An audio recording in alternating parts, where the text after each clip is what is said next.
That one was spicy. So the Warriors have to play 48 minutes. But I think it's going 7. I have it. I have the Nuggets at 7. Ant-Man, Batman, Watchmen, Lakers at 5. It's money time now.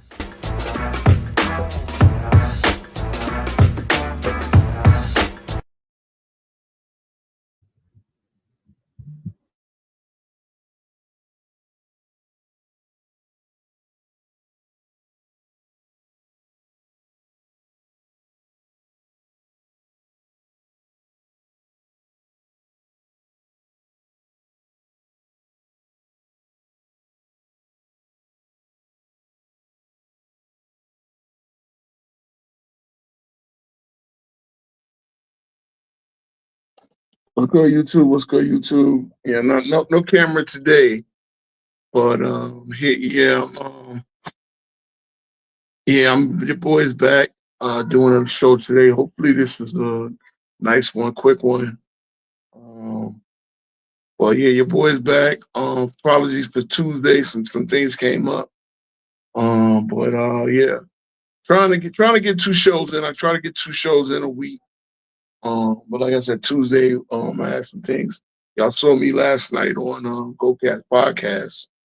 My voice, I was drinking a little wine. Maybe that's my voice is a little hoarse, but I'm gonna make it through.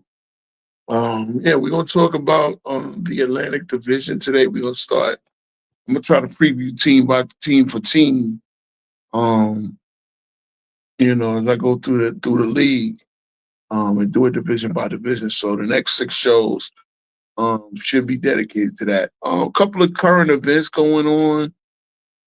They were just talking about this on All Ball TV, the whole Patrick Beverly, Trae Young beef. And y'all know anytime Trae Young pop up, I got to speak my piece. Now, I'm not a Trae Young hater, guys. I'm not a Trae Young hater. I appreciate his talent. Matter of fact, okay, yeah. And let's see, we live. All right, so I'm not a Trae Young hater, but I got to speak my piece on the Trae Young Patrick Beverly situation. Now, I'm not keenly aware of what they're talking about, what they're beefing about. From what I go off secondhand from Carcino, that he said that Patrick Beverly said something. Patrick Beverly said something about. 1 second. Wow.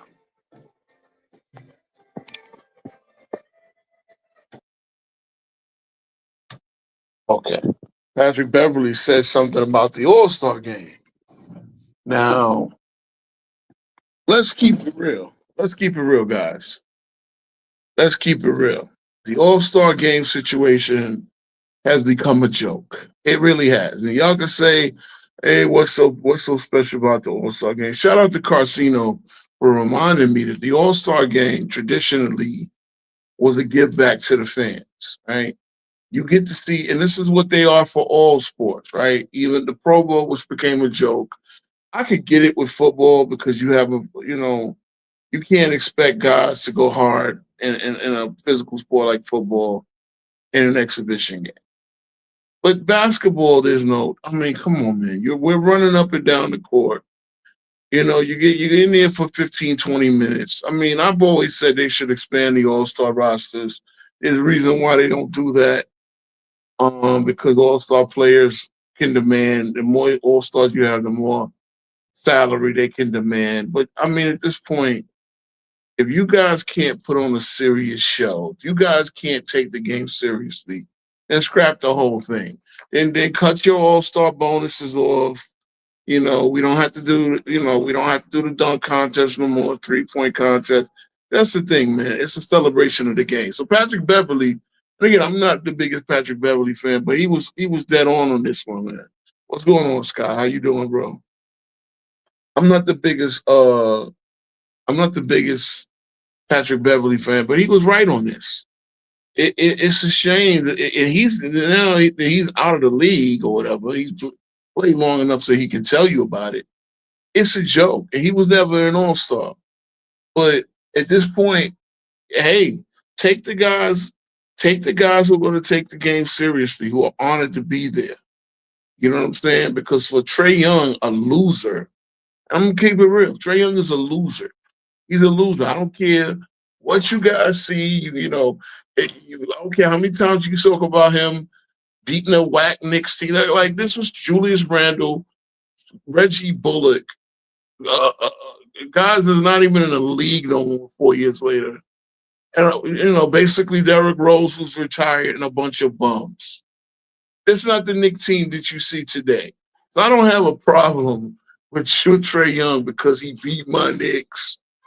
I don't have a problem with that. He's a loser. He's a crash out. Really, real talk. I've never seen a guy who plays one way, is just a stat accumulator, gets so much props. Well, and it's like for you're not LeBron talking. It's not KD and them talking. You're a fringe all-star at best because you put up numbers on a mediocre team.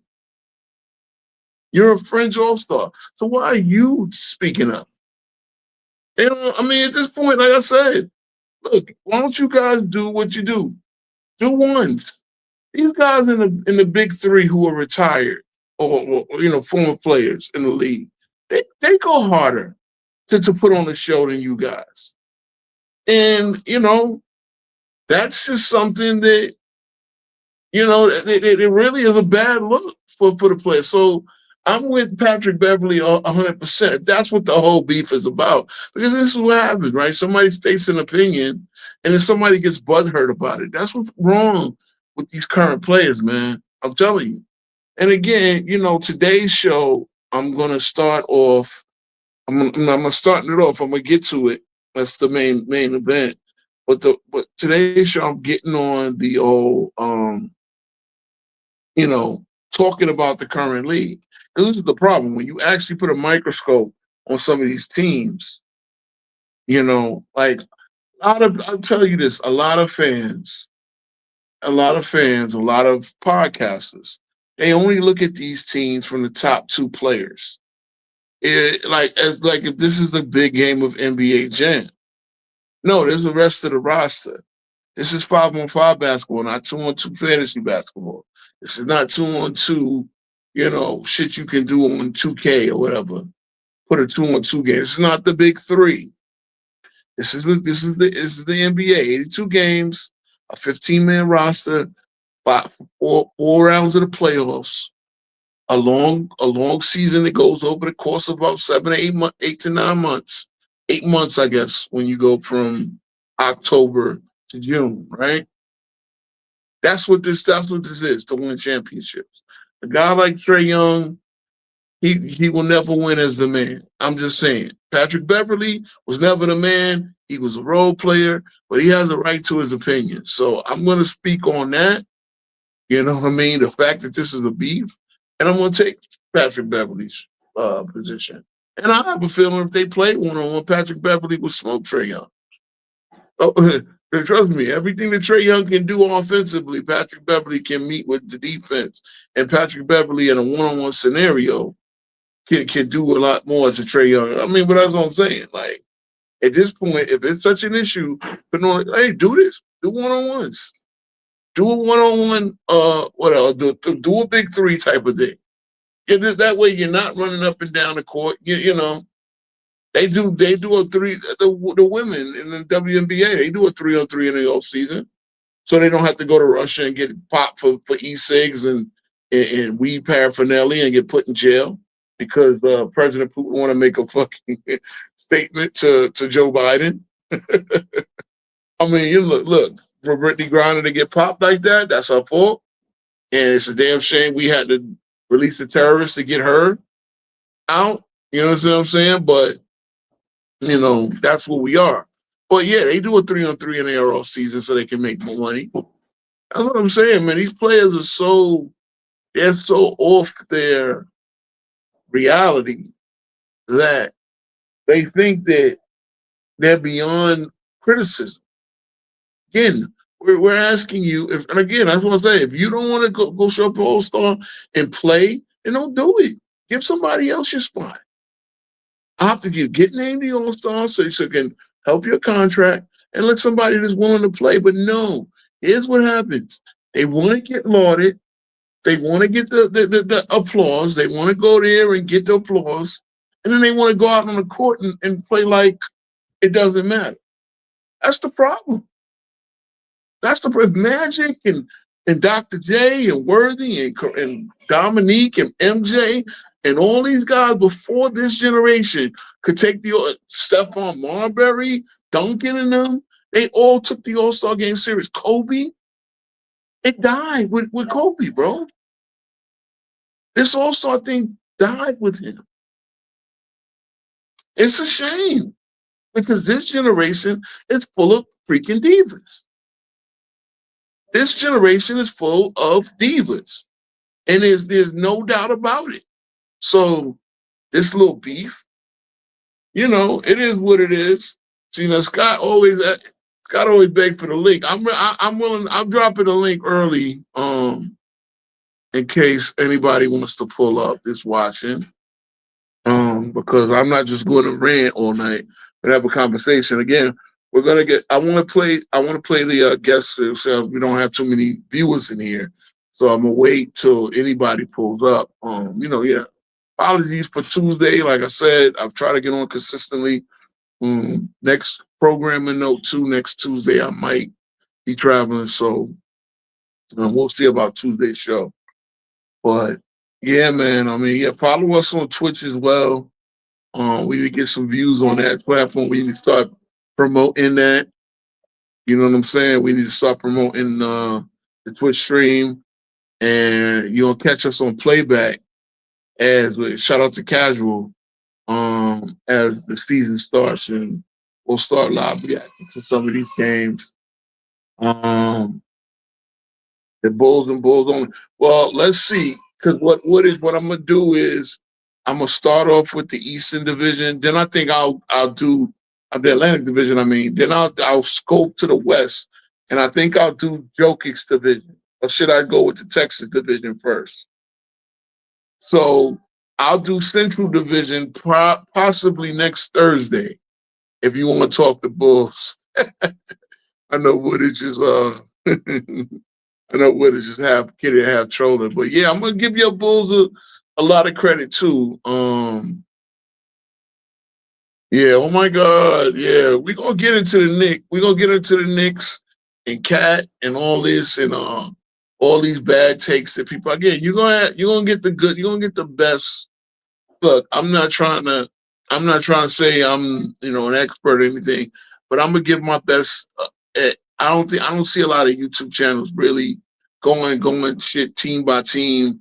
They'll talk about the popular teams, right? They'll talk about old shit. They'll talk about Jordan versus I'm making this. Well, I already started this, but on Saturday night before the game, I was on FYF stream, and I was telling them, man, you guys, after I was schooling them on their only subject, right? Knicks and not Knicks, not even Knicks, Jordan, Kobe, LeBron, the only thing they could really talk about on that platform. I said, why can't you guys talk about the current NBA? Now, I already made a vow to do a preview. And again, I'm starting here. I'm gonna try to get through it week by week so I can preview every team. Give every team its, a couple of minutes to go down the roster and yeah, these guys, they can only talk about Jordan, Kobe, LeBron. Like what I mean, my God. And in that comparison, again, if you feel that those are your three, even the GOAT conversation is getting a little old. We had a nice show last night on our top 10 criteria. It's Adam Silver, yeah, no doubt about that. But you're talking about, yeah, Cats cannot talk about the current league. And when people say I'm only looking at the top of the roster, not the bottom. No, the bottom of the roster is where you win championships. Well, obviously you have to have a good 1-2 punch. You have to have a good possibly top 3 scorers. But your roster overall, the guys you develop, the rookies, the young guns, the young legs, the role players. A guy like Patrick Beverly was good for contending team. There's a reason why. I mean, he was a journeyman because he wasn't the guy, but he was one of the guys. You understand what I'm saying? So, yeah, man, look, and I'm glad you say Adam Silver because he's one of the reasons why this whole All-Star. If it was Stern would have just, you know what? Stern would have scrapped the All-Star game one year. You know what I'm saying? Stern would have scrapped the All-Star game one year because it's become such an embarrassment. Now Silver has to do things like bring in sponsors, give the players that won or the MVP a certain check and all this. And it's still, you're giving a guy an MVP. Because honestly, this one in San Francisco last year. And we all know that Steph Curry was scripted to win that. We've seen the rookies pull off when they could have beat Steph Curry's team. This is the problem. We've had to come up with so many gimmicks. We've had to come up with so many gimmicks to make what should be a celebration of the best players in the world to make that game interesting, that it's become an absolute joke. And that's why I have a feeling that's why LeBron opted out of the game, because he heard that Steph Curry was going to be scripted to win the MVP, being it was in San Francisco. Come on, man. Come on. And what's so funny, you don't even have a truly competitive game, man. You don't, it's a joke. And Pat Bev was right. So for all you players, all you, Steph Curry, if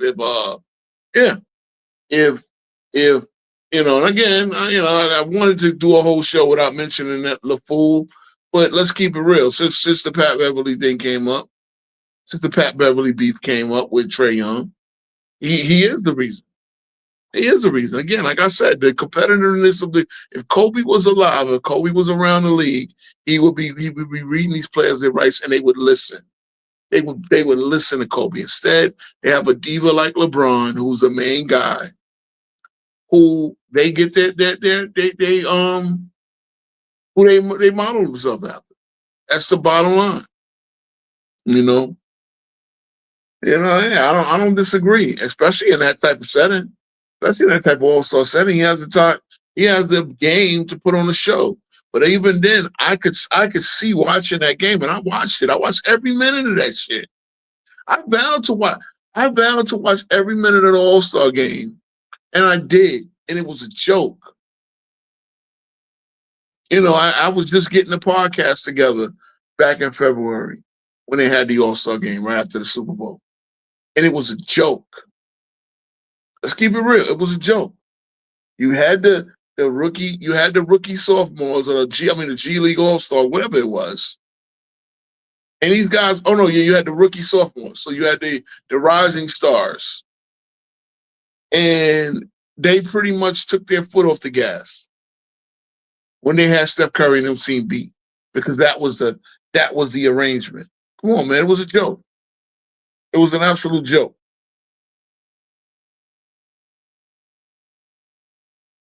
The Maggette cut. You brought that up last night. Well, I know you're not gonna pull up, but what are you talking about with the Maggette cut? Anybody watching? The link is in the chat. You know what I'm saying? Because I think JB is working tonight.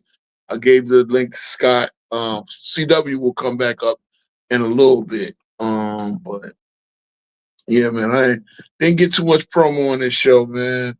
But it is what it is. Yeah, LeBron. I don't want to say the sole reason, because there are other guys that follow him, but he's the leader.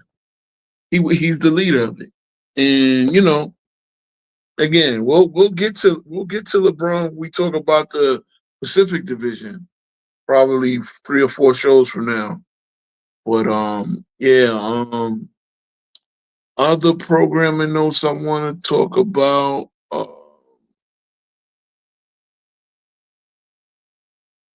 Oh, okay. Gotcha. The Maggette cut. Listen, Maggette was that dude. Y'all know I'm a Duke fan. And Maggette's played for, to me, that 99 Duke team, which I think is the greatest team to not win an NCAA championship. They got upset by Connecticut, a very good Connecticut. If y'all remember, Khalid El-Amin, Jake Voskuhl, Rip Hamilton, all on that team. But yeah, McGetty, Ellen Brand, William Avery, Shane Battier. That team was that Duke was almost like UNLV, smacking teams around, and then they ran into Connecticut in the finals. But McGetty was coming off the bench, I believe, at one point, and then he was so good they had to start him. But yeah, McGetty was a beast. Shout out to Corey McGetty. You're an 04 UConn guy. That was a Mecca Okafor, and Ben Gordon was on that team. Yeah, I remember Ben Gordon was on that team. I remember having this is back in my PlayStation game days. The PlayStation 2, I remember playing with the one that the 03 thing when Melo was on the cover.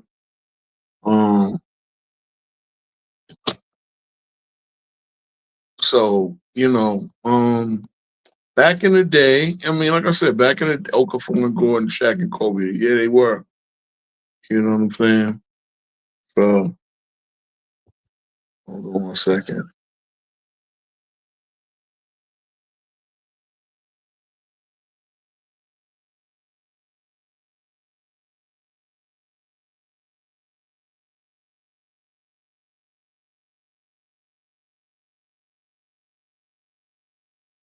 So yeah, old Illinois. This was Darren. No, Darren Williams. Yeah, Darren Williams was there. He got drafted in 05. It was Darren Williams. They had D Brown.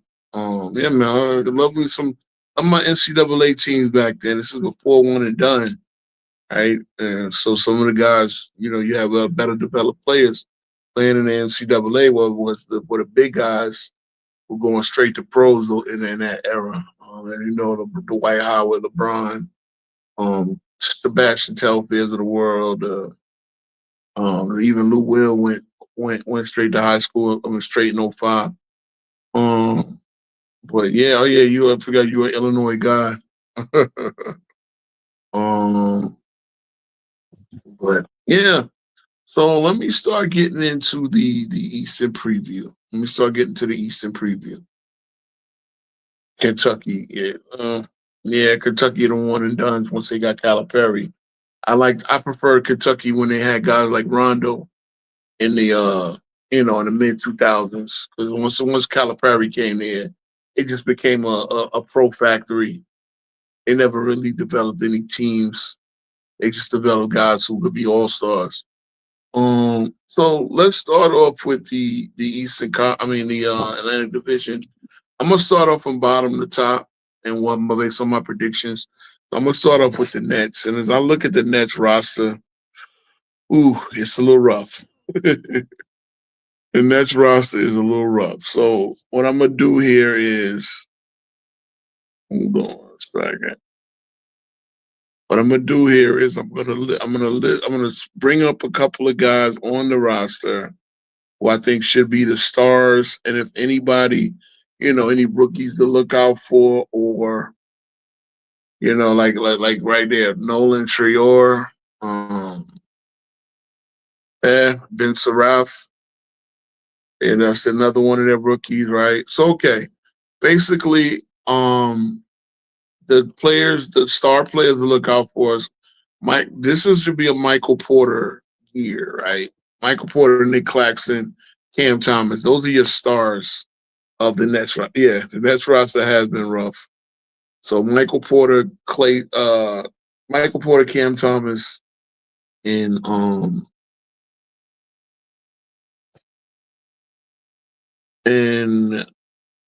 Craig Claxton are basically your stars. And again, that's rough. Those are nice players. Those are nice complimentary pieces. But as we see, like Michael Porter should average over 20. I don't know how motivated he'll be to play there in Brooklyn. You're talking about an 18. I mean, bottom line, they get Kobe Buffkin, who's going to try to reclaim his career. Again, the Nets they signed Kyrie and Kyrie and KD a few years ago. Day'Ron Sharpe, that's another guy, right? Again, he plays the same position as Nick Claxton. Did I say Craig Claxton earlier? I meant Nick Claxton. I always get that mixed up. Ben Saraf, I don't know. I mean, Danny Wolf. This is rough. It's rough. Zaire Williams, the guy that went to school with Bronny. I mean, he went to high school at Sierra Canyon with Bronny. Dariq Whitehead.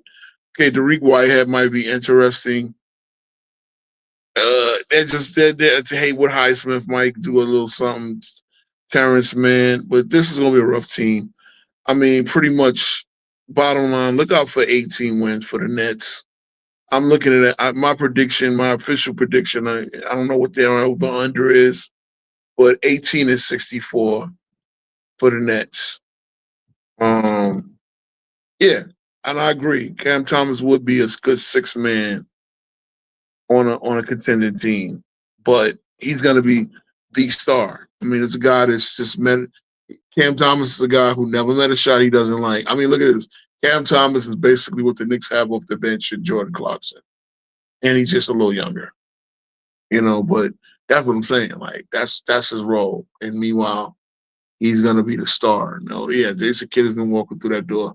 I got them at 18 and 65. Don't be surprised if they win less than that. Okay, so I mean, there's really not too much more to say about the Brooklyn Nets. Let's go to the next team, and the next team that I'm predicting. I actually think the Atlantic Division should be a competitive division outside of the Nets this year. Hold on.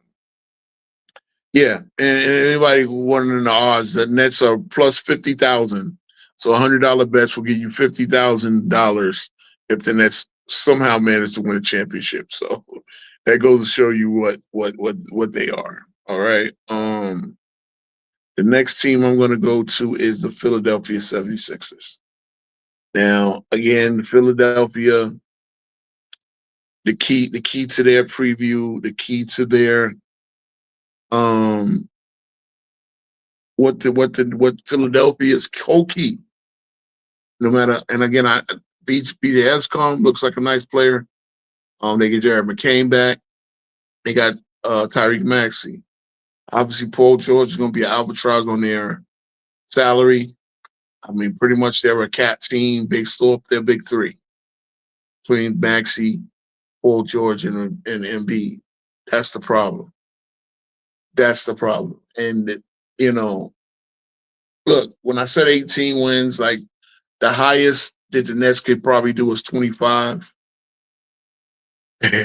18 to 64. Yeah. I mean, look, that's the thing, Woodage. That's the key to the Sixers. 18 and 64 is the amount of games he can play. He can play as little as 18. He can play as much as 64. I believe he's going to give it a go. But I mean, when you look at it, like I'm on ESPN, right, getting ready for the drafts, fantasy drafts. Embiid is like coming in as a 4th round pick. The guy should be a 1st round pick easily. He'd be a top 5 pick. He's coming in as a 4th round pick. That goes to show you that the prognostications about his health this year is bad. And this is why I'm looking at the Sixers as another year in the lottery. Because the way that, if you look at their roster, the way they're structured, they cannot win seriously without Embiid. They don't have a good 4. Paul George is their 4. Paul George, and the one thing he was crying about last year is him having to play center without, Andre Drummond wound up getting hurt. So, again, they have Kelly Oubre, Jared McCain, 6'2", Maxey, 6'2", pretty good point guard. I mean, Eric Gordon. BJ is going to be exciting, but he's young. Kyle Lowry is still there. Igor Milicic. He's another one of their rookies. Dominic Barlow, 2-way deal. Jabari Walker, a 2-way deal. There's no depth. You have one of the. I mean, understand this, guys. I know you guys will, George wanted to shout out to Woodage. I'm a Seinfeld fan, so of course, I get that reference. But shout out to Woodage with that. That was a good one. I love the one-liners. Paul, again, Paul George, that's your backup center. I mean, that's like your third string center because at this point, even Drummond is not. Drummond is what he is, right? So if there's no Embiid, there's no chance. And I'm looking at Embiid. Let's just say optimistically, he plays 55 games. He won't play 65, right? Woodage was dead on the money with that. I know he's making a joke, but he was dead on the money with that. And I'm sorry, there's not. You don't. That's the thing about NBA rosters. They don't have the money. They have so much money tied up in 3 players that they don't have the money to give you a decent backup center. Paul Reed wound up getting money from the Detroit, so they don't have a good backup center. And Embiid is really the key to what they do. He won't be healthy when he does play. Will he be vintage Embiid? Will he be a guy that you need to put on minutes limits? Maxey, right? Maxey's going to be wasted. And Maxey, as good as a player he is, he's not special enough to hold down a team and make him a winning team by himself, especially with that garbage roster around him. Outside of the big 3, I mean, I do not know what they were thinking about getting Paul George, giving him $50 million a year, and they got to pay him next year. So I mean, Philly, VJ Epscom going to have a lot of. He might be your rookie of the year run favorite. I see him averaging about 15, 16, 17. You're going to probably see a lot of small ball. You're going to see a lot of small ball. Maybe they can. Who's their coach? Hold on. Is it still Nick Nurse? Should have not even given me information on them. Basketball. But I think it's Nick Nurse. They play in the Xfinity Mobile Arena. Plus 3,500. Don't go there. Don't go there. 35 to 1 shot. Still don't go there. Okay. Again, this roster is Justin Edwards. See, again, there's no height outside of Embiid. Adam Bona, the Nigerian. I mean, I guess we know Andre Drummond is not a guy that you can. The Kelly Oubre is still there. You're gonna see a lot of small ball with Philly, and I'm thinking about it. I'm gonna say they're gonna have another 36 or 46 year. Again, I'm just giving credit to Maxey and Paul George for when they do play. Will Paul George axe out? I'm not even sure. Will Paul George axe out? You can't move that contract. So him asking out ain't gonna mean nothing. Somebody would be afraid. Probably the Brooklyn Nets will probably take that contract and then ask for BJ Epscom just to take it. I don't know. I mean, it's I don't even know if they're gonna. Again, if they re-sign Quentin Grimes, who is, I would try to trade him for another front court depth. In that front court, like Paul George is their power forward. Think about that.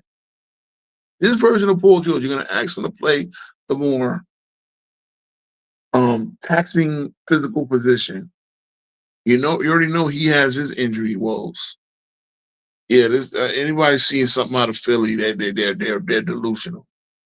All right, so I got officially 36 and 46 for Philly. I mean, can they top side?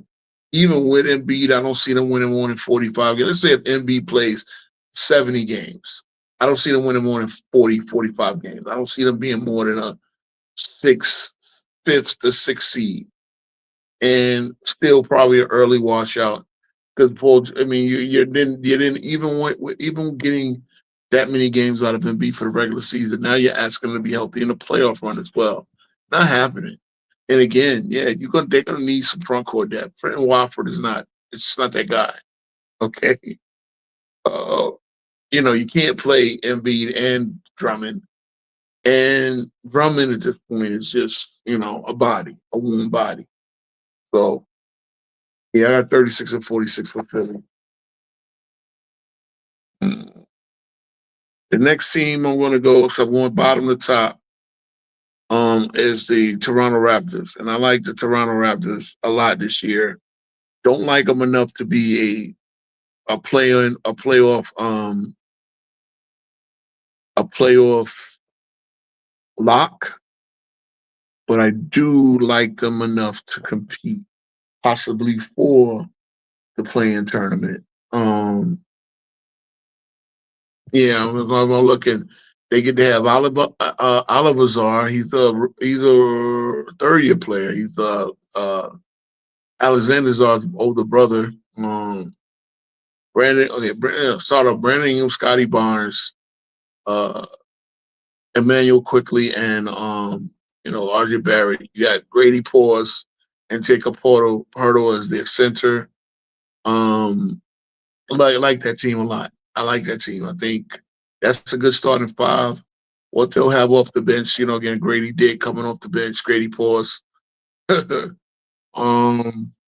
Ingram being there, him with fellow Dookie, RJ Barrett, Emmanuel Quickly at the shooting guard. I mean, you got three good wings there. You got a decent center. I don't like their rim protection. They signed the old boy from they signed a boy from the Spurs, the one that lit up my Knicks last year, Maddox Belly. So again, look out for him. Look out for him. I mean, they got Abaji from Kansas. Nice Jacoby Walter, nice little decent team. See when I look at guys like Mamus Belly, right, and I look at guys like Jacoby Walter, and I look at guys like Garrett Temple, the veteran. Damn, Garrett Temple been around for a minute. He's gonna be 39 years old this year. Abaji, because they're in roles that fit what they are. Grady Paws is not there to be the star. Even Kevin Love, Grady Dick combo. Yeah, man. Because those guys are not in roles where they have to be the man, where they can beat guys off the bench to contribute, guys to step up when it's an injury. That's why they're gonna clearly be better than Philadelphia. They're gonna need some help, right? They're gonna need it. Manuel Quickly for playing for Tom Thibodeau his first 3 years never got hurt. He goes to what's his name? He gets hurt on opening night. RJ Barrett still steady good. Ingram and Barnes, they're gonna need some health problems. They're gonna need some health issues, and I think that's probably gonna be one of the things that hold them back as well.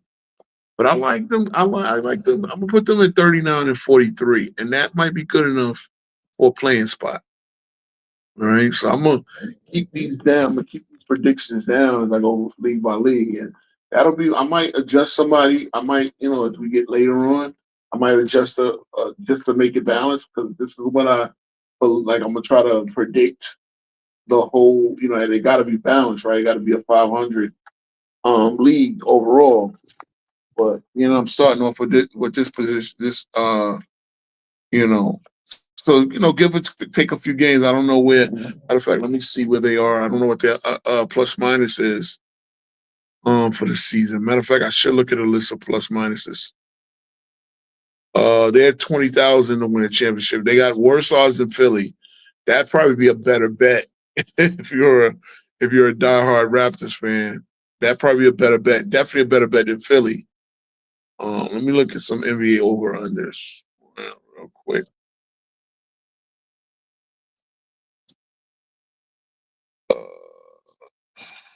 Let's see.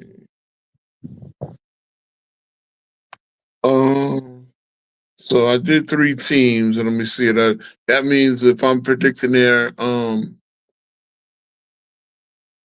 win totals, I'm predicting the over-unders.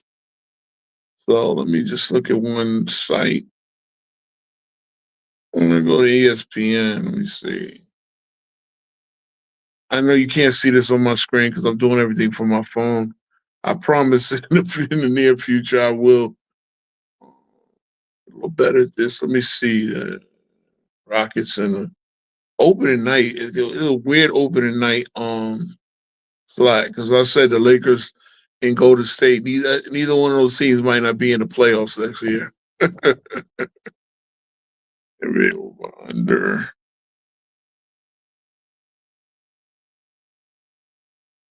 Let's see. Damn it. Oh, it's traded. Let me see. Somebody's over under list. Jesus. For app. Jesus. Come on, man. This browser that I do StreamYard and is not cool. I don't use Chrome because it's easier for me to. I do so many things on Chrome. Let me look at Yahoo.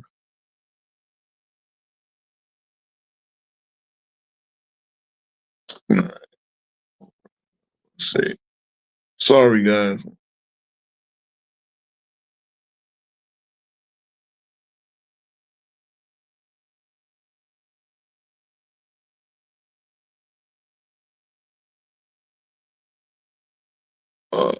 Should I? Let's see. God damn it. See, every time you look for these things, too. Okay, look, oh, here we go. I got Vegas Insider. All right, I'm a Vegas Insider. So I'm going to look at their. Yeah, I'm using Vegas Insider, Dakota.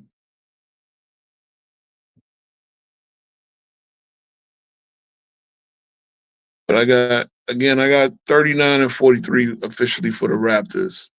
And I think their high side, I think they can win 45 games. I think high side they can win 45 games if things break well. The only reason I'm predicting them under 40. America Online, they do betting odds now. Hold on 1 second. I'm using Vegas Insider and see they got these championship odds. Where's the over unders? Okay. Toronto. Brooklyn is 20. They got 20 for Brooklyn. I got them as an under. They got how many wins? Toronto 37 and a half. So I guess I got them as an over. And Philly, they got Philly at 42 and a half. I got them as a definite under. So yeah. Nets under. Philly under. Toronto over.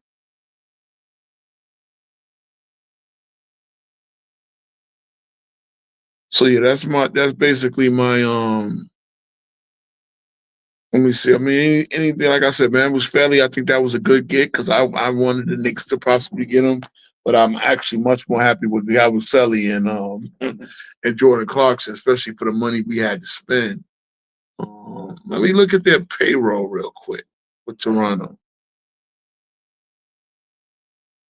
Yeah, I mean, their big three, their big four, Scotty, Brandon Ingram, quickly. Nobody makes over 40 million. Nobody definitely makes 50 million. Aquacordo is there on a good deal. The rest of them is young. Abaji makes 6 million. Colin Murray Balls 6 million. Grady Paul's just under 5. Jacoby Walter 3.5. Yeah, I mean, their contracts are pretty good in place.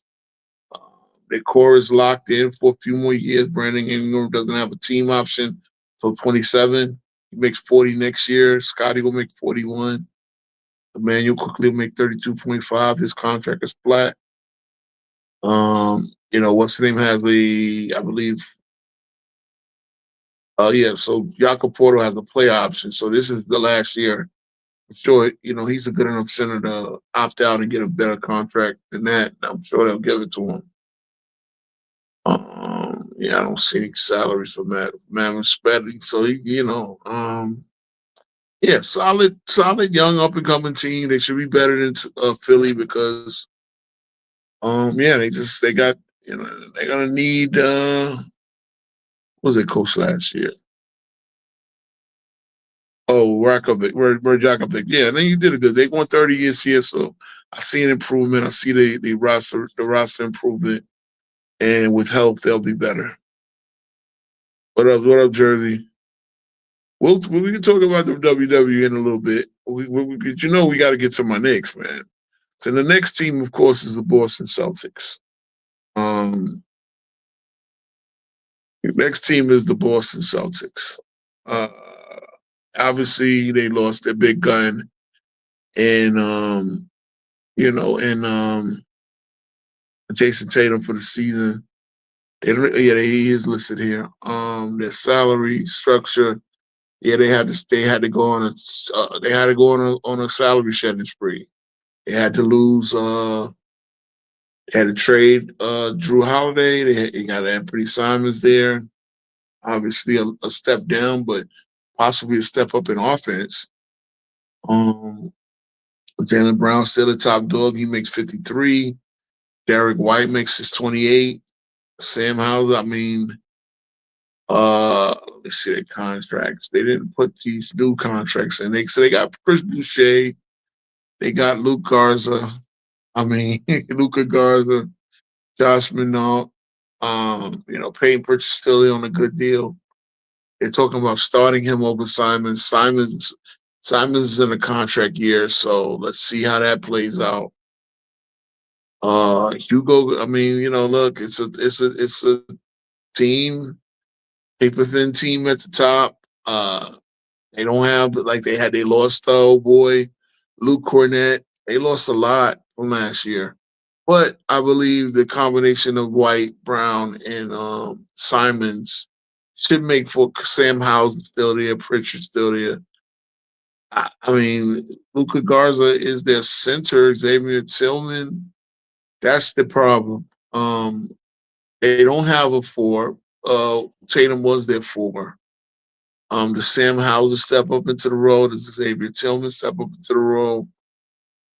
Chris Boucher, he's been around the block a long time. That's the problem. That's one thing I'm noticing. And one thing I noticed in the league overall is you don't have a lot of good fours. The power forward position is passe at this point. And a lot of teams just go to small forwards. Really, that's what Boston was doing. But Tatum is a legit 6'9". They didn't replace Tatum. They didn't even come close to replace Tatum. They had to shed salaries because we know that this is not a championship level team at this point. Really, they're gonna fight because they have championship medal. They have playoff medal, they have contention medal, but they don't have the bodies. And I'm looking as I look at their roster, because that's the thing. At the 4 and 5 position, they're just weak. The 1, 2, 3, and with Hauser, Pritchard, Simons, whoever comes off the bench, I guess they should start Hauser. I would start Hauser next to Brown.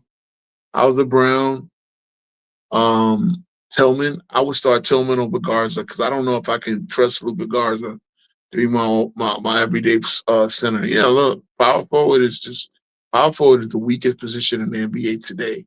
It really is. When you think about it, Giannis,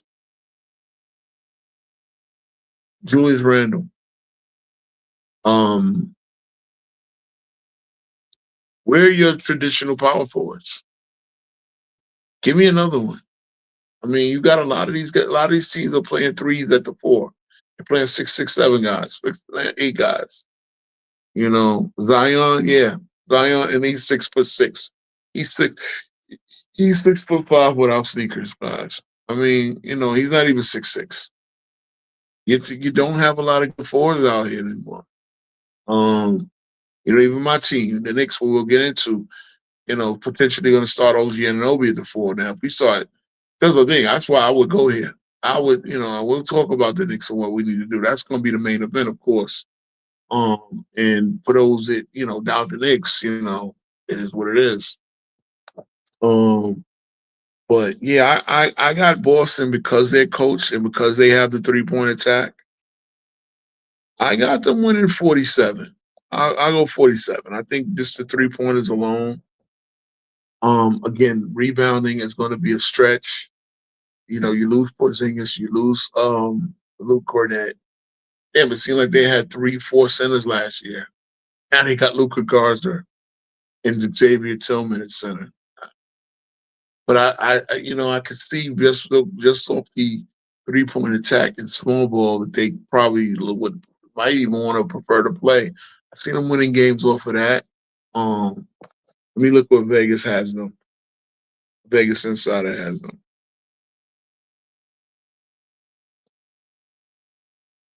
Vegas is 40. Oh my God! Wow, the Boston ain't gonna be that bad. Hold on one second. Yeah, this is yeah. They're very conservative on these over unders. Yeah, because I see OKC's at 62. Houston's at 56, Cleveland 56, Knicks at 53, Denver 53.5, Orlando 50, Minnesota 49 and a half. So they got the Boston. So I got Boston as an over. I think again I said this on GoCast that I think that Boston and Indiana will give you a lot more a lot more competitive fight than people realize. Again, you look at the last two representatives of the East in the finals. One won. Yeah, they almost won. You know, so I like both of those teams being a little bit better than you think. You know, but yeah, at the end of the day, they're gonna rebounding is gonna be an issue. Again, they'll probably be one of the best 3-point shooting teams in the league between Hauser and Pritchard and Simons can shoot the three. White can shoot the three. Brown is not your best 3-point, but I think I see a big about 24, 25 a game, 26 maybe from Brown. So he'll be their main gunner. But everybody else is going to step up and fill the big guy's shoes and Jason Tatum. But yeah, I mean again, that's the issue. The front court depth of these teams are really, I mean, I like Jacopo at Porto, and I think the Raptors got good front court depth. But from what I saw with the Nets actually got two legitimate centers in Sharp and what's his name, but their rosters is just rough. Their overall roster is rough.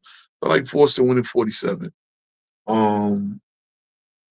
Mazzulla, championship coach, speaks for itself. Let's get into the Knicks. And that, as y'all know, I'm a Knicks fan, and I'm going to be objective as possible. But of course, so the Knicks over-under is 53 and a half right now. A lot of people are going with the over on that. And I have to realize, because the Knicks, this is actually the most excited I've been about a Knicks season since 1993. 1992 going into the 93 season. And as you know, we wound up with playing the Bulls in the conference finals, going up 2-0 and losing the next 4.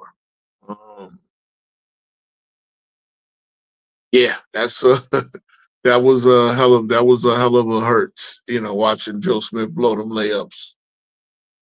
Watching Joe Smith blow them layups. So let me see what the Knicks championship. Matter of fact, let me go back and look at Boston's championship odds. So I see the Knicks are plus 700. I guess 7-1 shot. Boston is a 16-1 shot. So those to show you. So the preseason odds right now, they got the Knicks at 7-1. Obviously, we know the main stars, Brunson and Towns. Brunson actually starts his contract extension this year. So he didn't take a pay cut. He actually got a pay raise, if anybody wants to be technical. Obviously, the Knicks offseason acquisitions include, we get Garrison Matthew. The Knicks are not playing around. We signed Diarra. Like, the guys that we get, and I'm not glazing, man. We got Trey Jemison, Kevin McCullough. on a two-way contracts, right? They'll probably be going back and forth between Westchester Club, Ariel Huck 40. Like, this is the bottom of the roster. I'm starting off with. And the reason I'm doing that, Matt Ryan is still there in the fold somehow. Alex Lynn, wow, we got Alex Lynn on the roster. Okay, see, that's what I'm saying. Like, Alex Lynn could be starting. Think about this, guys. Alex Lynn is on the Knicks roster. He could be. It would not stop to call Anthony Towns. But Alex Lynn is on the Knicks roster as a roster invite. He could be starting for the damn Boston Celtics, and probably he will. Probably he'll make his way to the Boston Celtics, because if I'm a big man, why the hell would I not go to the Boston Celtics? But as I'm just looking at Basketball Reference, who they have on the roster. The guys that we have at the end of the roster that probably not make the team are good enough to start on these other teams. Okay, I'm just saying it. If I'm Pekon Dottie will start would definitely make the rotation of the Brooklyn Nets. Tyler Kolek is probably better than any point guard they have. Again, we have Malcolm Brogdon. Right now, we're talking about making a trade so we can fit Malcolm Brogdon on the 15. Right now the Knicks have, let's see, contracts. These new contracts are not put in there yet. So, again, Jordan Clarkson, 1-year deal, vet minimum. McCullough, so Yabusele is not put there yet. They're working this out for salary cap purposes. Jordan Clarkson, Landry Shamet. Again, Garrison Matthew, Matt Ryan, Diawara, these guys. Diawara is one of the young guys. Yeah, let's see. He's from France. Clippers second-round pick last year. This year, actually. Trey Jemison. Okay. So really, let's talk about the start. I think the Knicks got the best starting five in the NBA. Let's start with it. I think the Knicks got the best starting five in the NBA. All right. And shout out to Woodage, because this is a good take. The Knicks have the best starting five in the NBA. I'm going to say it again. The Knicks have the best starting five in the NBA. If anybody disagrees, y'all welcome to pull up and tell me who doesn't. Now, one of the issues was, and under Thibodeau, for most of the time, the bench was the star. Last year, the bench wasn't. Once we made a trade, we gave up a lot of our depth. We made 2 trades, actually. So we gave up a lot of our depth. Between Mikal Bridges and you got walking 18 points a game for both Bridges and OG Anunoby. They're both two-way players. Even though those YouTubers and TikTokers will say that the Knicks have number 2 players. Again, here's a fact. The most fourth quarter points in the last 3 playoffs is Jalen Brunson. Jalen Brunson has the most fourth quarter points in the last 3 playoff guys. How the hell is that number 2? How was that number 2? Jason Tatum has been there. Let's see, who's made long playoff runs? The Pacers guys have made long playoff runs. Knicks, the last 3 seasons, you're talking about 23, 24, and 25. Knicks only got to the second round last year. The second year before. We had Jalen Brunson in 7 rounds of the playoffs has the most fourth quarter points in the playoffs over the last 3 years. You're talking about a team. You're talking about OKC. Well, OKC, OKC is they play 6 rounds, so it's 2 and 3. I don't think they played in the. Let me look at OKC real quick. So I'm just saying, if OKC played a couple of years ago in the playoffs, hold on, that year they won 42 games. I'm not sure if they.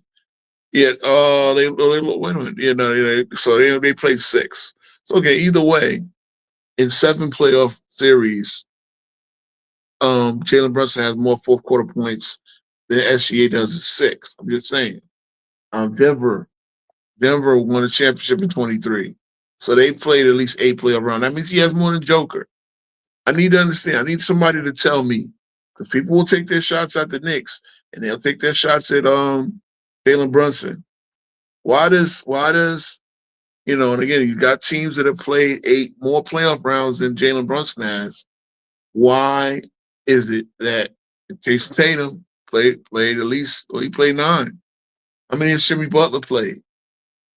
Jalen Brunson has the most fourth quarter points in the playoffs over the last 3 years. So again, let's can that number 2 talk. He's not a superstar talk. Let's can that bullshit. Now there's only 4 players in NBA history who scored 40 points in 4 straight playoff games. Jalen Brunson is one of them. That's a short list. The other people on that list: Bernard King, he did it against the Pistons, Michael Jordan, and Jerry West. Okay, I'm sorry, that's crazy company. Oh my God, Towns. Say what you want about Towns, man, and I think he'll be utilized well. I'm not even getting into the Mike Brown effect. I think Mike Brown, especially what he proved in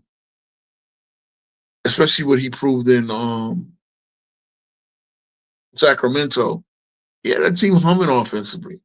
Now they fired him because of whatever weirdness is going on with him and De'Aaron Fox, and they want to trade Fox as well.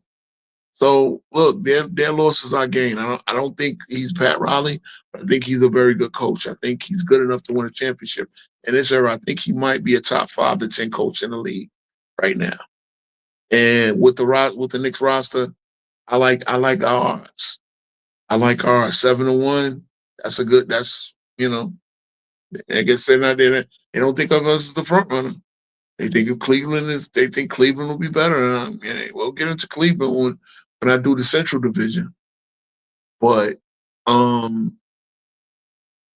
one thing I want to look at too, I want to look at Knicks history. I think the Knicks 60-win team of 1993 was the most games the Knicks ever won in league history.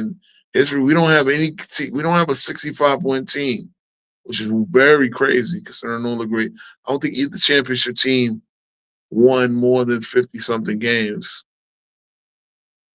But hold on, let me just look for reference. So this team has a chance to do, I'm looking through history. 60, the Ewing era, 60, 57, 55, 50, 47, 57, and 97. 50 by 1990, by 2000. 48 the year after that. And after that, the Knicks were trash for a while. The 54-win team, one of the best teams in Knicks history. Last year, 51-31. Oh, yeah. The Knicks have – so that 60-win Ewing team is the most wins in NBA in Knicks history. Hold on. Yeah. Oh, shit. I'm not on my fucking stream. Oof. Oh, it's got on the wrong screen. So, oh, yeah, man. Yeah, so that 60-win team is the most in Knicks history, man. So I actually like this team going 62 and 20 and breaking the Knicks record. I do. I like it. I clear over on the 53.5. But I think they have all the elements. I think they're the deepest team in the league. I think they have, again, Malcolm Brogdon. That pickup was crazy. And I really need the Knicks to do what we need to do to get Malcolm Brogdon. Hey, Economy, pull up, bro. Pull up. This guy. You come on as a critic every time. You come on as a critic every time. And I just predicted my Knicks to win 62 games. I've also predicted them to win a championship. So yeah, let's pull up the Economy. You always got shit to say from the comments. Please, because I did a good job of destroying FYF in his comment section. He's using the Knicks team from last year. He didn't. I'm not talking about the pickups because I'm only talking about the top 2 players. So please pull up and get. I would love it. I wish FYF was up here, but I didn't talk about LeBron enough. It didn't trigger his algorithm for him to pull up here. So please, and Programming note, next week, shout out to Hollywood Herm, shout out to Johnny the Exposer, but next week on Thursday, 1 week from today, I'm hosting the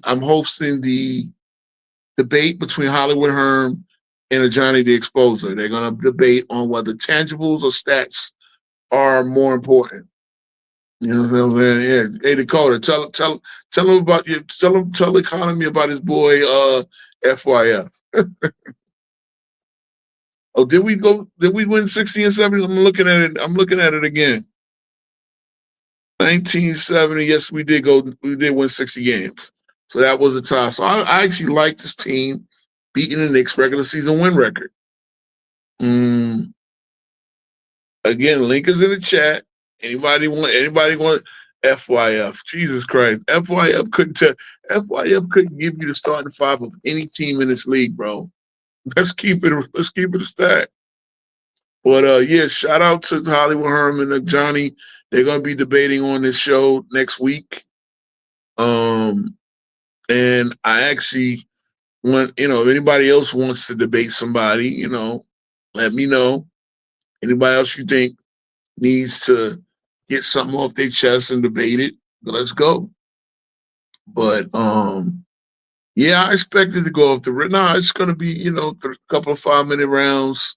I mean, a couple of 3-minute rounds, because how long do you need to do? How long you need to do to prove it? To our stats. Or I'm interested to see Johnny's debating style. I haven't seen him in a structured debate yet.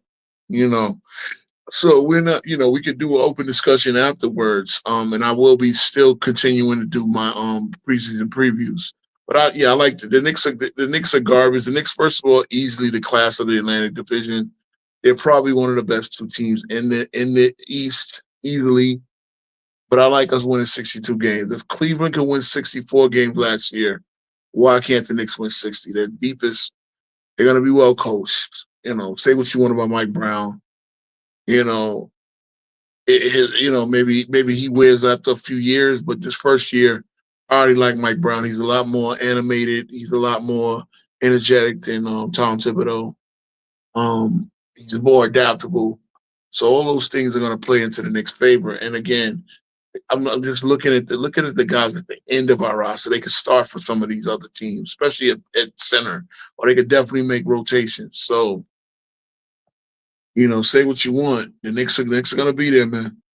Dakota says 63. He says, I'm selling the Knicks short by 1 game. So, FY8 will talk about my 2-week sore stars. See, again, like, you're talking about imagine you're a podcaster. You're supposed to be a guy who talks to current league. Well, why did the Knicks have two guys that make the All-NBA team? Jalen Brunson was All-NBA second teamer, despite missing almost the last month of the season and a half. And then Karl-Anthony Towns was All-NBA third team, All-Star starter. What are we talking here? What's good, Biz? Hey, Biz, you want to pull up? I got the link in here, man. We could have a conversation, because I being in one of the FYF sycophants pulled up, and he's too chicken to click the link. The link is right here, bro. Because I did my Atlantic Division preview. Hey, I got so much time left. I could go to another division, but I'm gonna do a one division by show, and I do want to do that. Against the what's the name game. But yeah, man. So shout out to Viz. Hey, what up, bro? What's good with you, baby? Chilling. Just another show.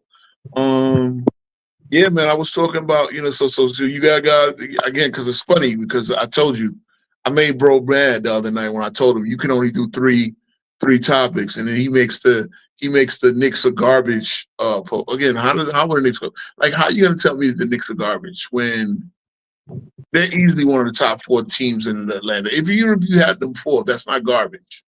They're one of the top 4 teams in the East. But again, when I told him about Malcolm Brogdon, He's like Michael Brogdon hasn't had an impact since 2019 when he was with the Pacers. He wasn't He even won with like the 6 man Pacers. like 2 years ago. Yes, yes, and he wasn't even with the Pacers in 2019.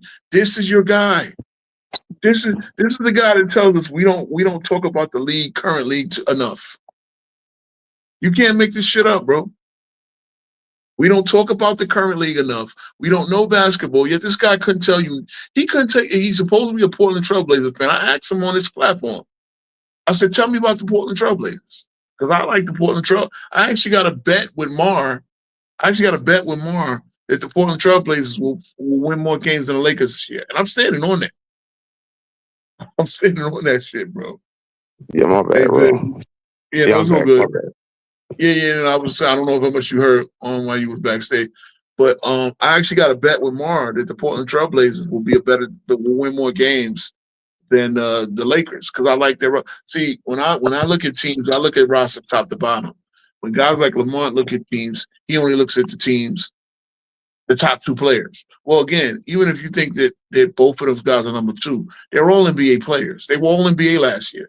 So how the hell are they number twos when they were all NBA players? That means they're one of the top 15 team players in the league, right? Isn't that what all NBA at worst? Yeah, if you make the all NBA team at worst, you're a top 20 player, right? Yeah, at worst. Yeah. What? Yeah, top 15 at least, or top 20 at worst. Yeah. I mean, you was considering some guys might have had off years like Embiid. See, when I was previewing the Sixers, I don't know why he had my team there though. I don't know why he had my team there. My team is on the Sixers. I don't know why he tripping because he's tripping. It's Lamont, dog. It's a reason why he going at the Knicks. I just ain't figure out why yet. You know why? Yeah, it's me. I told him you mad at me, right? Because he didn't like what I said. That's what it is.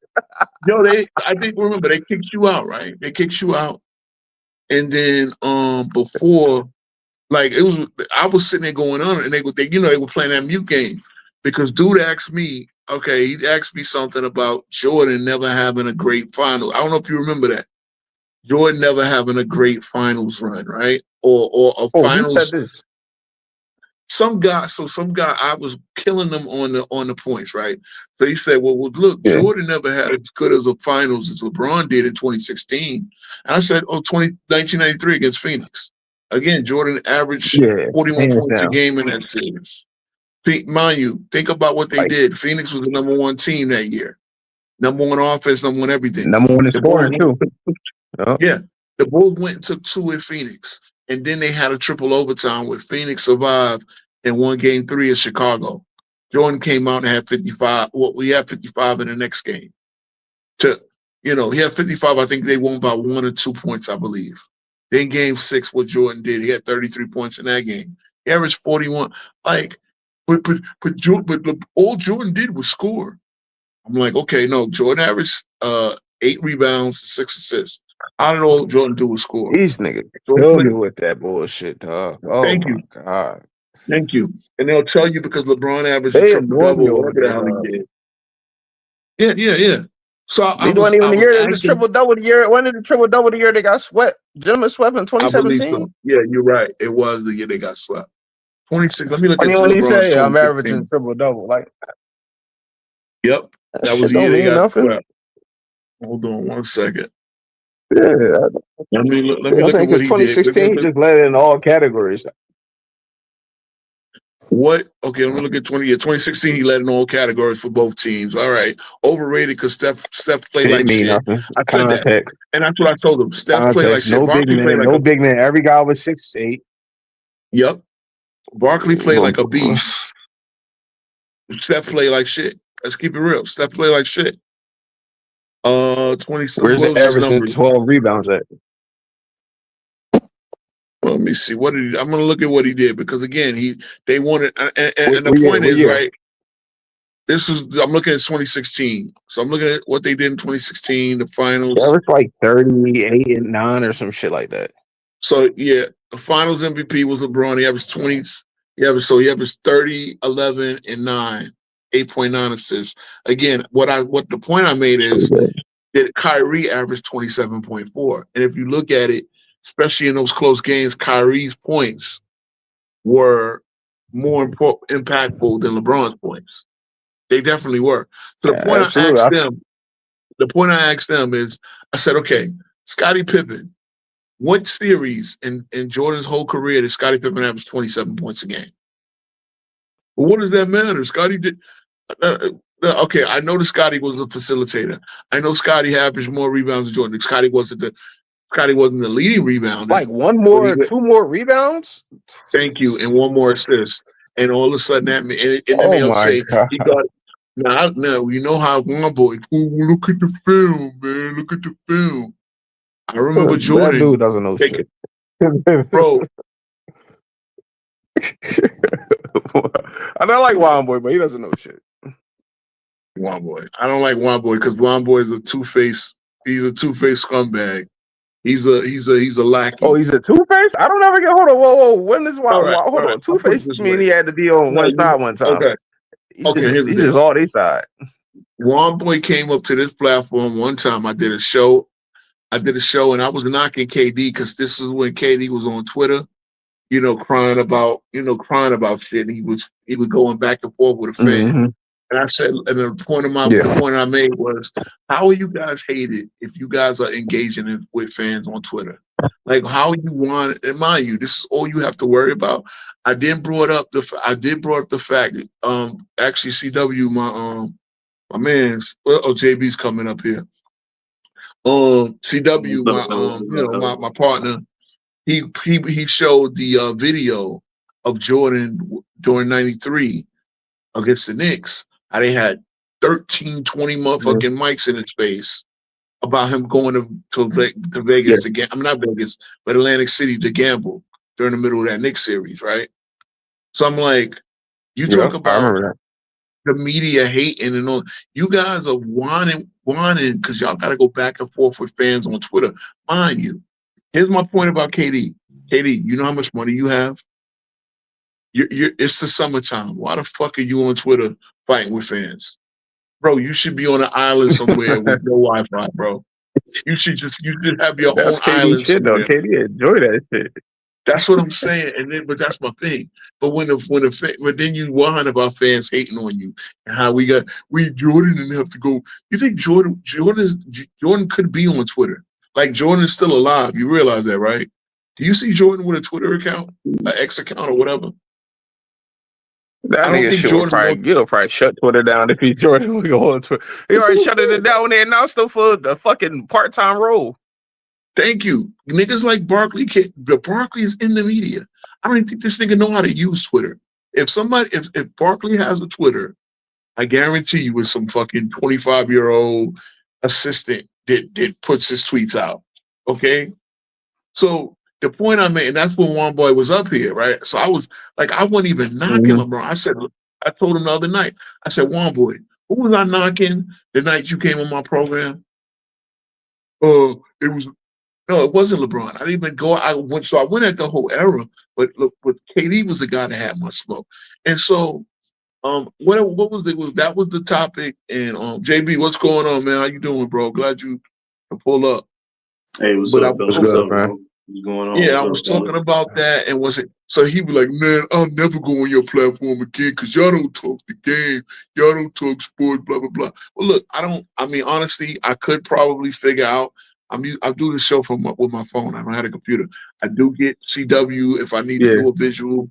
CW busy tonight, so he can't give me the support he normally do. But if I do want to show something visually, CW will do it for me. Like he'll share his screen and we'll talk about we'll react to something. I'll get that capability soon, but you know what I'm saying? Like, so how you don't even matter. You could be cool just on this type of tip. This is cool just on how you doing it right now. He just wants you to kiss. He just wants you to kiss LeBron ass all day, which is lame, though. We can't appreciate all these players. These players, and I got a lot of views of me going at LeBron, but when I go on these platforms, if you won't find me going at LeBron one time, in the comments, I definitely would troll a little bit. But when we on these platforms and we talking basketball, I'm not here to diminish LeBron in no way. Now we talking about comparing. him to Jordan. Now that's just what it come down to. You got to nitpick with these two, which they don't do. And then this guy Lamont, that's my target right now. This Lamont. I got a video uploading right now as we speak on at him, and it's going to be like a 4-part with him. And he's just so condescending. He's a fucking fraud and a liar, and he's like a typical LeBron fan. They talk to themselves too much.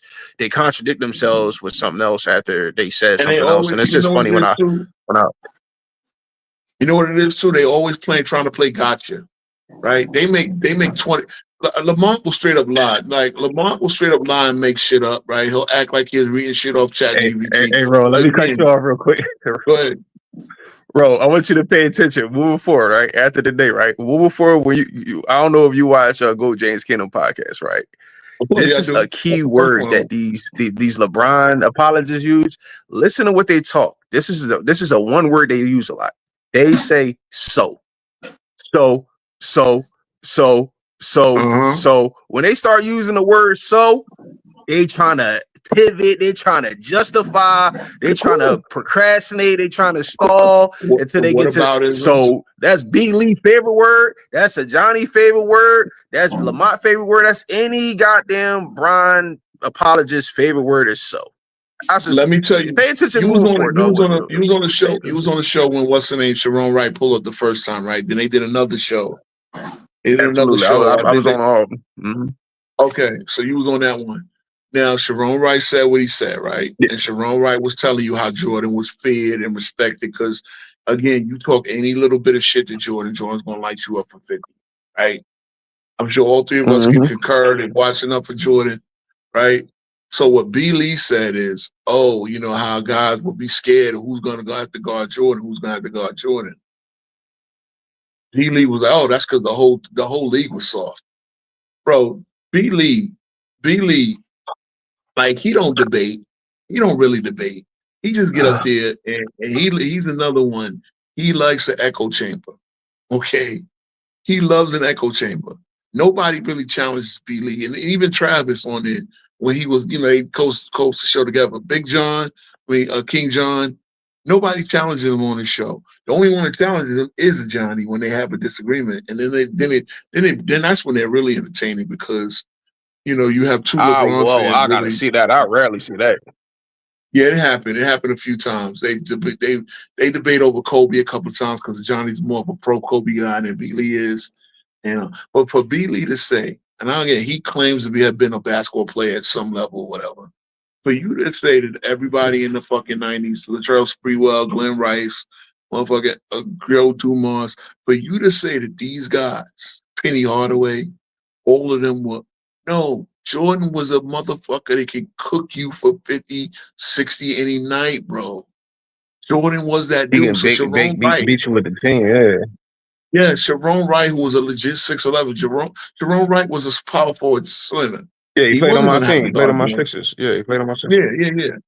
That's what I'm saying. He wasn't a guy. He was telling you how Doug Christie held him to 18 one night, and the next night he came up and dropped 40-something easily. It's a 72-win Bull team, right? Yeah, it'd be nice when Jordan is like icing the knee up and ain't really going that hard. They don't even have to go that hard. But yeah, again, of the 10 losses, the Knicks gave them one. I know my Knicks gave them one. And so Sharon Wright was one of his Raptors when he got traded to the Raptors. I think this is the Raptors gave him one. Damon Stoudemire, them boys. Yeah, so think about this. A team that lost 10 games because in his mind, oh, that's just weak bullshit. A 72-10 win team. I know y'all seen the Golden State win 73 and lose 9, but bro, that's rare. Again, even the 68 win team we saw this year is rare. You've only had 7 of those. For you to sit there and act like, oh, the league was just soft enough. You think Damon Stoudemire wasn't trying to cook them? Matter of fact, Damon Stoudemire probably did cook them when they lost. I could go back and look at the box score and probably tell you what happened. Marcus Jordan struggled with small guards. He did. Jordan got cooked a lot. He had trouble with Muggsy Bogues. Any of them small guards he had trouble with. I think that's why one of Jordan's main weaknesses is smaller guard. I mean, he admitted it himself. So yeah, of course, yeah. Ross Strickland used to cook them. Ross Strickland. That was the one. That was Ross Strickland. Was a dog, boy. What? I'm a Knicks. I'm a Knicks fan. Obviously, to me, the key we had to upgrade over Charlie Ward, and I think we got Chris Childs. They couldn't handle Chris Childs. So I think, 96, 97, the Knicks beat the Bulls. The Bulls only lost 13 games that year, right? In 97. And we gave them 3 of those losses. Yeah, 2 but of them y'all were had a close. declining Ewing at that point too. Ewing was declining. He still had enough in the tank. Remember, the Knicks won Yeah, 57 he games still was that giving year. you 20, but If it his wasn't for the athletic Heat, peak if it was wasn't for definitely the on the Heat, downside. if it wasn't for that Heat fight, I still to this day feel we would have I still believe we would have beat the shit out of the Bulls because we were a team that gave them the most trouble. Damn, y'all think y'all would have beat them that year? That Knicks Yeah. team was hold on. That Knicks team was deep Yeah, as fuck. What is Houston. that? Yeah, Grandmama. Hold on. Y'all had Houston. Houston Still had LJ, Starks. Still had Starks. Starks was the 6th man. John coming Wallace off the was a bench, rookie 6th coming off man. the bench. You have John Wallace coming off the bench. We still had Oakley as well. We didn't trade for Camby yet. So we had Oakley, I believe. Hold on, let me look at the 96 Knicks. 1 second. Got the Knicks whole history pulled up here. I remember that team being deep. Ward, Charles was on that squad. Derek Harper was going at that point. Allen Husey. Who's y'all starting point guard? So starting point guard was Charles. It was Charles and Charlie Ward. That guard work was lovely. Yeah, Chris Charles averaged 9 Charles, Charlie Ward, Allen Houston around that time. Yep, Allen Houston. And still had a vet Starks coming off the bench that can light you up before he went to the Jazz. Yeah, we had Buck. That team was deep. I don't know if y'all beat the Bulls in '97 though, because who y'all? I'm gonna show you. I'm gonna look at the regular season. I'm gonna show you the 3 games that we played. The 4 games we played the Bulls. Hold on 1 second. Y'all ain't get the goddamn Pacers that year. No, we didn't. We beat the Hornets in the first round. Believe the Heat. Pacers didn't make the playoffs that year. 97. The East was so deep. The Pacers didn't make the playoffs. 97. They didn't make the playoffs. Go back and look. Hold on, Charlotte. What it was? No, the Bullets made it that year, didn't they? Yeah, the Bulls made it as the AC, and I thought the Bullets were going to take. Yeah, that was the last year. The Bulls to the last year, the Bullets. Yeah. That's when the Bulls. Yeah, that's when they played the Bulls first round. Yep. So I think it was Bulls, again. Charlotte. All right, so the Knicks lost the first game. The Knicks lost the first game in November to Chicago. Right? Hold on, this is Chicago. Hold on 1 second. Hold on, this is the Hornets.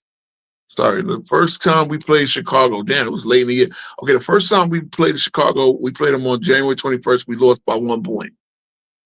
The next time we played them, we beat them by 4 points. Ewing had 32 and 14 in that game. Again, they had no answer for Ewing. That's the one place we always had to match or win. Wait a minute. Because I remember wait a minute. We played them again. We lost by 2, and we beat them on the last game of the season. This is when, we beat them.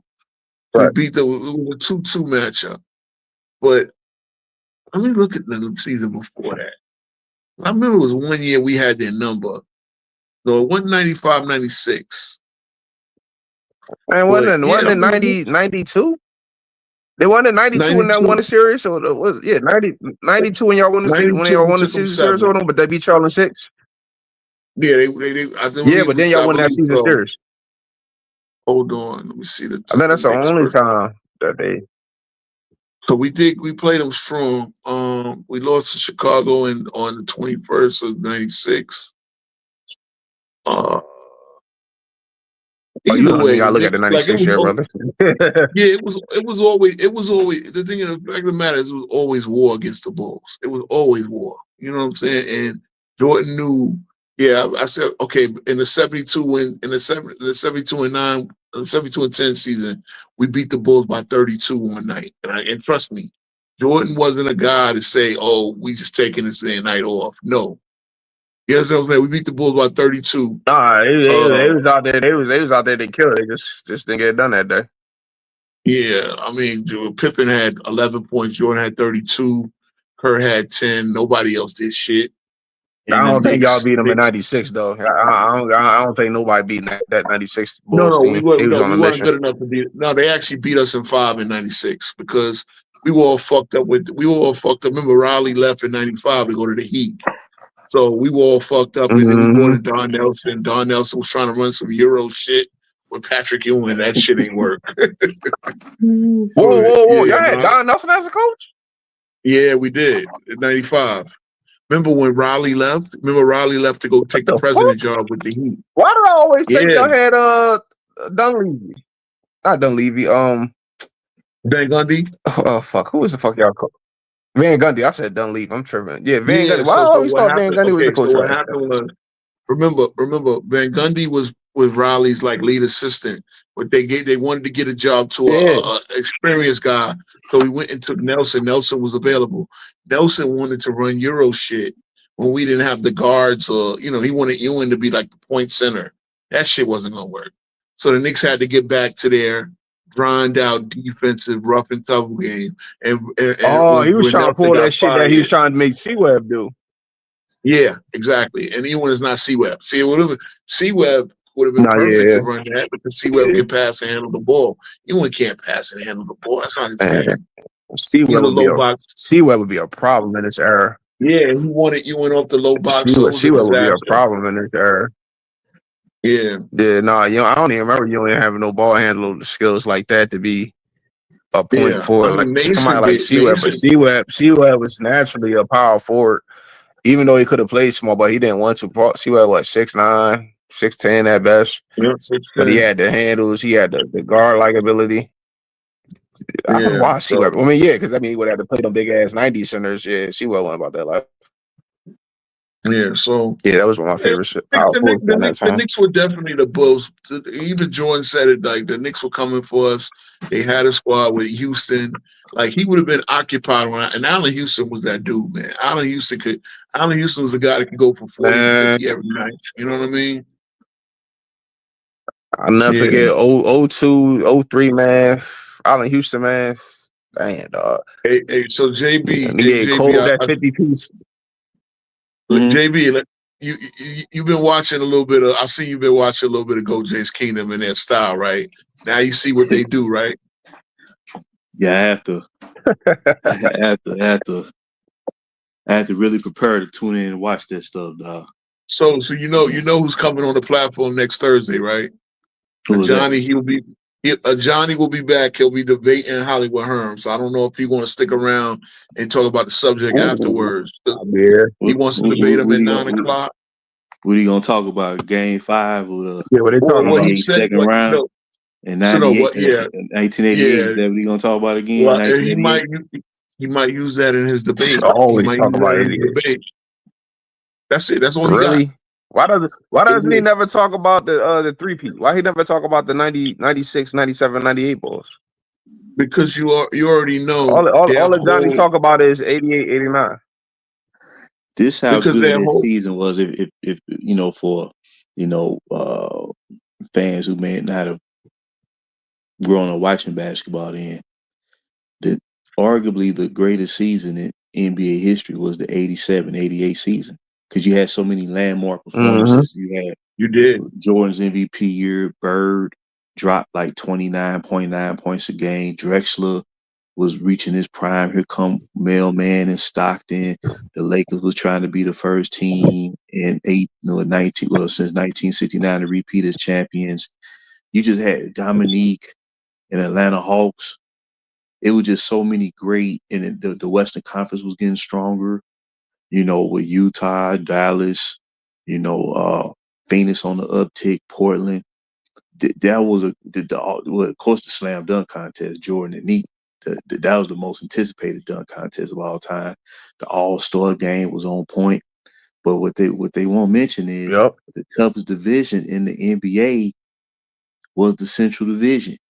So the Bulls and the Pistons had to battle that division. Here come Cleveland, Milwaukee was good. Atlanta, and upstart Indiana Pacers with Chuck Person. And here come Reggie Miller, Clark Kellogg. That division was a beast. and the Bulls had to learn how to come out that division and reign supreme, so, but if he's going to talk about that, then I next week I'll let him have it. Well, yeah, again, bro. He's not going to talk about. He's going to talk about the same shit. JB, listen real quick. The key is to ask them questions. You got to come up with points that they don't either know or things that that's going to put them in a corner. Because here's the thing with them. Their whole platform is meant to find holes in Jordan's armor. They're looking for every weak point in Jordan's armor. That's why they go to 88. That's why they go to 89. That's why they go to 90. And I said, okay, I guess the Pistons might have proven that Jordan had issues driving left. Name the other team out of the 26 other teams that could do that. Oh man, I could come up with so niggas talk about that shit like that shit was his whole career. And then if you match that with LeBron, drop. You play drop coverage on LeBron, make him be a shooter. You're wrong for that. You get muted. It's just like, dude, every player got a weakness. And my thing is, especially with them, listen, with them, the key to that type of debate is you have to bring up a fact that they can't refute. And when they do it, that's when first thing LeBron will do he'll start obfuscating the conversation. He'll start going into other points. He'll try to narrow it down. Shit like that. Or he'll start lying. He'll start acting like he's getting facts on ChatGPT and their lies. And what Johnny does, he'll start yelling. And when he start yelling, he wants to. He'll mute you. Then he'll put on a little skit. Oh yeah, the cutaways, the AI songs. So it's like, and that's the thing. It's like I love to get him up here. And JB kind of crashed out a little bit because JB. Now this is what happened. JB named a fact, right? He said, "What did you say again?" You said Jordan only lost to 2 seeds or better. To a team in the playoffs lower than a 2 seed. Yes. And I asked Johnny. Yeah, I asked Johnny, was it like what do you think of that? Well, are we capping? He's like, yeah, that's your whole statement is cap.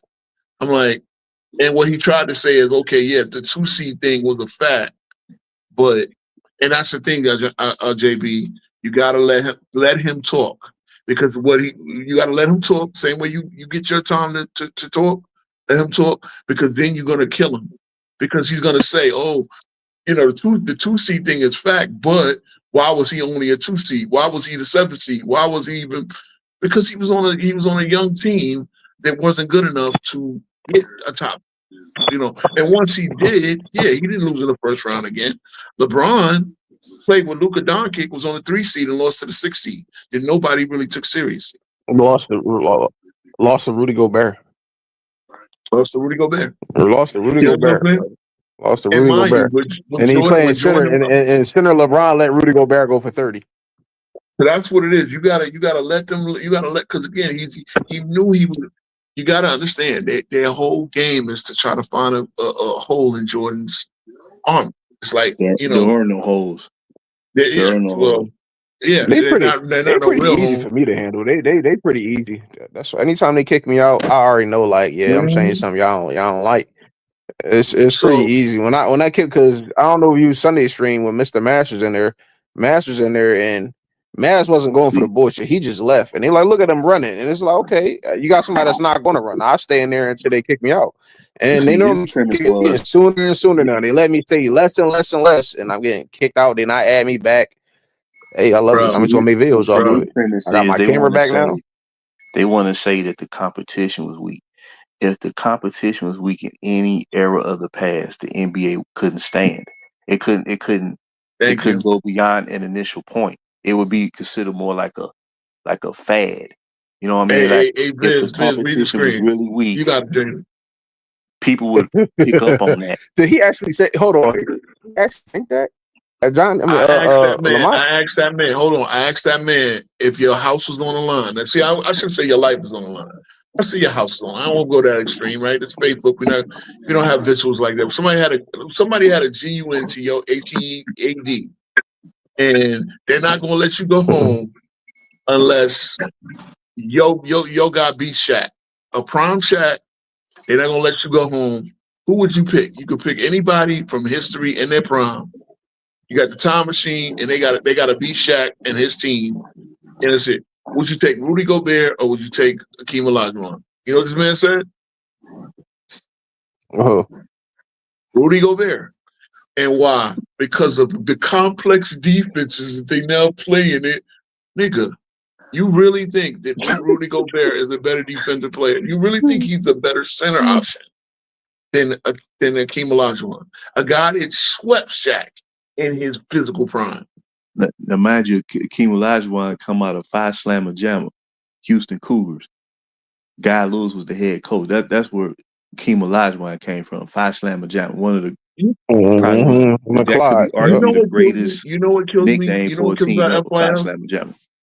I know this is becoming them in the running Rebels, legendary squad. Oh, well, that's my all-time favorite school, UNLV. I love that team. I thought I was part of that team. UNLV, the running Rebels. Yeah, that team was tough back. I still like watching some of the highlights. I know this is becoming FYF in a Johnny Rose session, right? But what kills me about guys like that, right? They'll tell you how complex the new defensive and the new zone off. Because remember, I asked him, I asked him on that stream when Sharon Wright came on. I said, FYI, how many plays do you think they run zone? Well, number one, they don't run the typical zone that you see in college. Okay, how many plays do you think they run zone versus man to man? Yes, they do run a lot of hybrid shit. Yes, you can cheat off your man. There's no defense. First of all, defense of 3 seconds and illegal defense is pretty much the same shit to me. When they keep talking about illegal defenses, I actually I've seen the Pistons straight up play a box on Ron Jordan. I've seen them do it. The Knicks will play it too, right? The thing about illegal defenses is it was still an entertainment league, especially under Stern. They were not going to sit there and call 15 illegal defenses because I used to tell them teams would play zone. They would kind of try to disguise the zone in there, but they would do it in a bend but not break fashion. So they try to not make it too obvious, but then so the idea that everybody had to stay with their man to man on every single play is bullshit. They could double you without the ball. Now they would call it a few times, but you never seen one team will sit there and say, "Hey, fuck this. We're not going to let Jordan catch the ball on 1-on-1 in the post.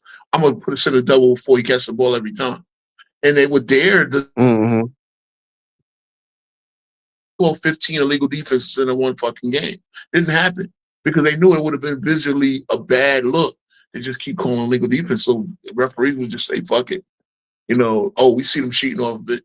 So the idea that Jordan never faced double teams or never faced zone looks is bullshit. You can see it in film. You can see it in still shots. You can see the Pistons doing that to him all the time. You can see the Knicks doing it all the time. Yeah, you might see 3 or 4. Jordan faced double teams back then. Is that what he said? Well, what he's saying, they never faced any type of zone looks or no. I don't think that matters at all. If you great, you great. No zone is stopping no great player. I don't get it. I don't. Thank you. They just they confuse me over there because Lamont supposedly has Jordan as his goal. You know what Lamont said? That the zone stopped Jordan at UNC from being a 30-point a game scorer. No, Dean Smith not putting the ball in the hands of it. My God! So he don't say shit about Dean Smith offensive set where everybody only averaged like 12 points. Also, think about it. You didn't even have a shot clock when Jordan played in it. Remember when Villanova took you into the Sam Perkins was the guy, not Jordan. Oh yeah, I was there with the plagiarism thing, bro. I was there with the plagiarism, and then they killed. And the thing about college ball back then, they would deploy it'd be the 2-3 zone, the 3-2 zone, 2-1-2 zone. Yeah. So when you go through the college. And you can have your center camp all day. No, I just wanted to finish because Lamont said that the college zone system stops him from being a 30-point game scorer. Number one, look at Len Bias. Len Bias at his peak averaged 21. He was the only thing Maryland had, bro. He was literally the only scorer. See, you're not in college. You're not going to score 30 points a game, especially in a conference like the ACC. Also, look at this. You didn't have a shot clock. There was no shot clock. Remember when Villanova played Georgetown in the finals in '84? Right? Oh, when they beat them by a point. I think Yeah, this when they but shot they like held 80, the they ball. shot like 80% from the Dwayne McClain and Earl Pinckney and Yeah, yeah. but what was the final score? Right? Wasn't it like 50-49 or some I think it shit? was like Because all they did was hold the ball. 66-65. Yeah, you didn't have a shot clock. Yep. You didn't have a 3-point line. You had 3-point lines in only certain games. Like the That's OD NCAA talking was here. weird back then. It's before I was So for born. him to say that, goes to show you how this dude knows nothing about fucking basketball, bro. You like Nah. it's, I think it is, Lamont is smart. I just think he not here to push the honest truth of basketball. Like a Johnny, I'll and just look at it as a clown. but you know You what? see, It's And also a then lot like that when he you go doesn't into know. you can see what he do, LBJ, but they Lamont go pushes into default mode. off like he. And that's why I say if you took LBJ out the equation, everybody would talk basketball sensibly. When you add him to the equation, and if you support his game and just everything about how he's presented, they go into default mode, Mm-hmm. and it's like their knowledge becomes ineffective. Yeah, I'm serious, man. yeah, It yeah. get ugly. Yeah. That's, you ain't never lie. You ain't never I lie. want It's y'all the to, reason why they I focus want on y'all to 80s Jordan. understand this. They don't never talk about 90s Jordan. This is a 10 toes down King Speech Bro mission statement. I'm trying to get it to where we can actually talk the game. And I'm Because gonna tell you cats the like reason. that. Now I'm gonna tell you the cue. The reason why they focus on the 80s is because Isaiah Thomas came out there and said, well, Jordan never won in the 80s. Well, the thing about Isaiah, you came in the league in 1981. You had to go through the fire just like Jordan went through the fire. Your Sure did. nemesis was the Same amount Boston of years. Celtics. You didn't come in the league winning right away. And ain't Same nobody amount of saying you years. should. But at the end of the day, And be fair. Hold on. Be fair too. yeah, you came in the Be league fair 3 years too. earlier than Jordan. So the Pistons were more. LeBron had more. I remember LeBron, hold on 1 second. LeBron had more years in the 2000s than Jordan had in the 90s. Now, the only thing that will save them is that 07 finals run, which when I had a Johnny up here, I proved was weak as hell. That was the point, right? Me bringing up Johnny up here is I wanted to prove him the 07 finals was overrated. And that's when he crashed out when I asked him to name the New Jersey Nets starting front court. Because again, Johnny was so hell-bent on saying that Could he LeBron name it? didn't have any help. Say again? Oh my God. I said, did he say He it? was so The front court? Yeah, oh yeah, no, yeah, he would not say that Big Z or Drew Gooden was helped. Now, I came on and I brought the point up on Fucking FYM. Mickey Moore. I said, Mickey Moore, dog. Like, come on. Mikey Moore, yep. Jaron Collins, Jason Collins, not even because Jaron Collins was halfway decent. I think he was at Houston at the time, but Jaron Collins was halfway decent. Jason Collins was just a warm body, bro. Let's keep it real. All right, shit. Fucking Yeah. Jason Siegel, who they were high school teammates with, would have been a better center. I'm just playing. Nah, shout out to Jason Collins. Whatever, you know, hopefully Jason you and your Collins. husband have He was like a Steve Hunter type. Steve Hunter type. If you remember Steve Hunter, 7 foot, bro. played on the Magic, Bro, played on the Sixers. He played on my Sixers too. But let's just look at Jason Collins starting. I think he had 2 points and 3 rebounds as a starting center, and Big Z is giving you a solid 14 and 8. Said, given that they won their matchups individually, is that help or not? No, that's not help. Then I asked him, okay, you do realize in Game 6. I asked him, you do realize in Game 6, LeBron didn't have a bucket. He didn't have a field goal made until the third quarter. Oh yeah, because they were selling out on him. Okay, cool. Do you realize that Boobie Gibson outscored the Pistons by himself 19-18 in the fourth quarter? Was that help? No, because LeBron. Oh my God! Let's see. This is why I wanted to catch. This is why I had him caught. Because then when I bring up 93, right? You told me because all the attention was on LeBron. That's how Boobie Gibson was able to get off, right? That's his legitimate argument. So Boobie Gibson scoring 19 of his own in the fourth quarter, outscoring the Pistons. Boobie Gibson, I'm gonna say this again, in a clinching game of a conference finals, outscored the Pistons by himself. Mm-hmm. That's not help because I watched that game. I remember. But then when I brought up the 93 finals, what was the one play? No, number one, If you go back and look at Game 6, because I went and watched the film of Game 6, Scottie Pippen was getting first of all, Scottie Pippen was getting killed on the boards. Barkley was beating him to every goddamn offensive rebound. Barkley was making Scottie Pippen look like a little boy out there.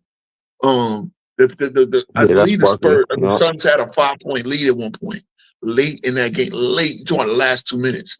Jordan went and hit the layup, right? So Jordan went and hit the layup.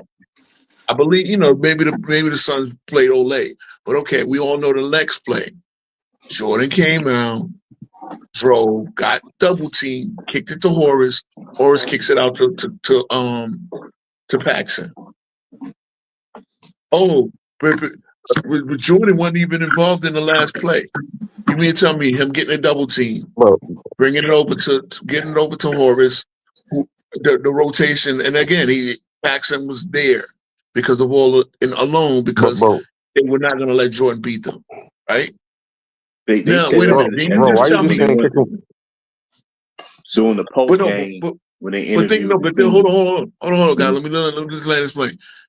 When a Johnny said that because of the double teams that LeBron was getting, that's why Boobie Gibson was able to score 19 points, right? Paxton, that was his only shot, I believe, in the fourth quarter. Jordan actually carried them offensively. If you look, the Bulls only scored 12 points in that fourth quarter. Jordan scored 8 of them. Okay?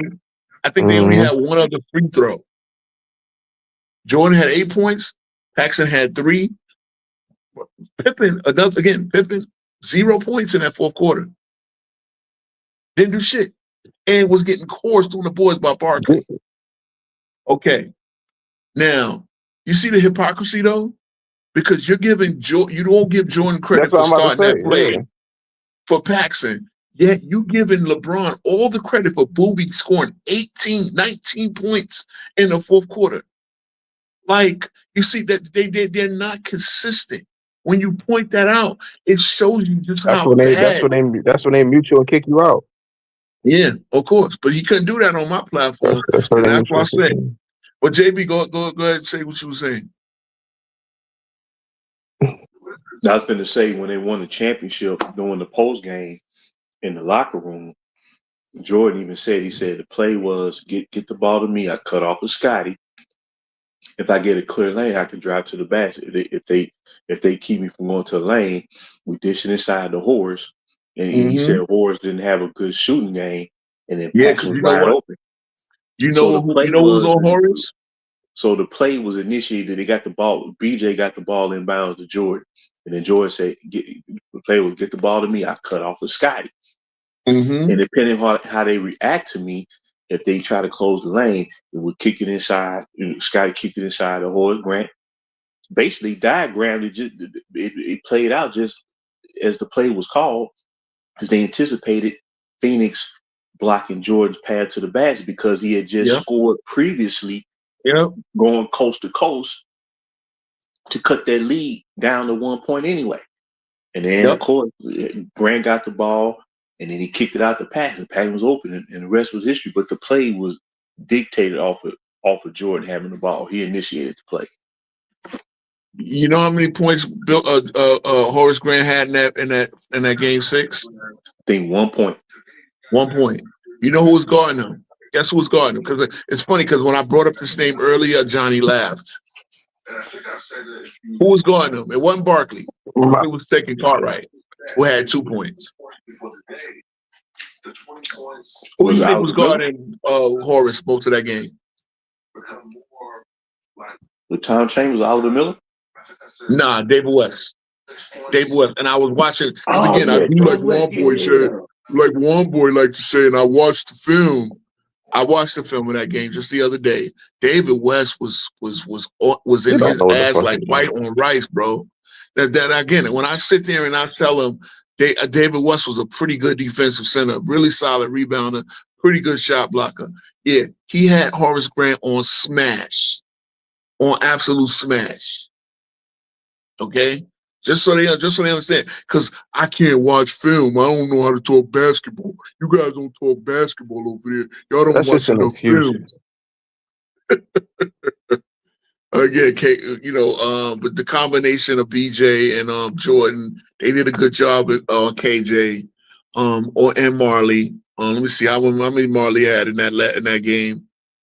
Dumas only had 8 points. Scotty probably was going him, but it was a point late in that game where Barkley had 7 offensive rebounds. I watched that.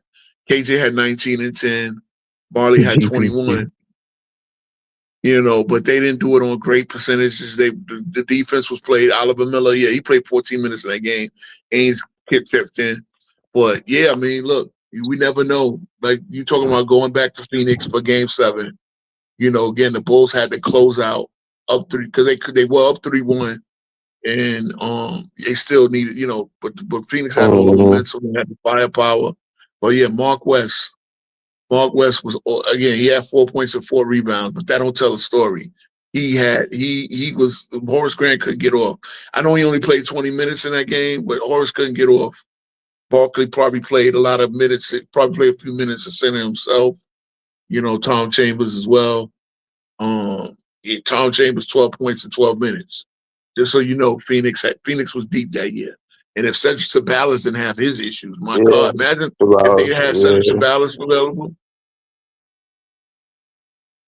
But KJ at the point. Which they ignore. KJ should be a Hall of Famer. Yes, they exactly. Ignore Kevin Johnson, which is crazy. But bro, let me ask you something. Yeah. So hold on. Sure. When you brought up that Nets squad, right? He said that Ilgauskas and Drew Gooden, what they did wasn't enough. Yeah, he said they were not help. Because I said, would you consider them help? And see, when I came on there, I was bringing that conversation up. Yeah. Hold on. Bro, so hold on. So he said that wasn't help. So when you bring up the 27 to 29 points Kyrie got, is that fucking help? Thank you. Because I don't understand. What exactly do they be wanting? And nigga, like nobody's going to average 40 with LeBron. What exactly do they be wanting? Because if the 15 and double isn't help, and the 27, 4 and 4 Kyrie gave you the damn near 30 a game Kyrie gave you in 2017, it gave you what 29.5 or something. Let's just round up 30 a game. That's not help. What exactly is help then? Because that look like it's a tremendous amount of help for me. Let me tell you, they don't involve the errors. They don't bring up the errors. No. They don't be like, well, for that error, they just be like, no, it's not help. Then you bring well, Kyrie's 27. Well, it's not the same. He's not doing this, that, and third. Like, dog, what? Thank you. When it was one of the biggest shots in NBA history.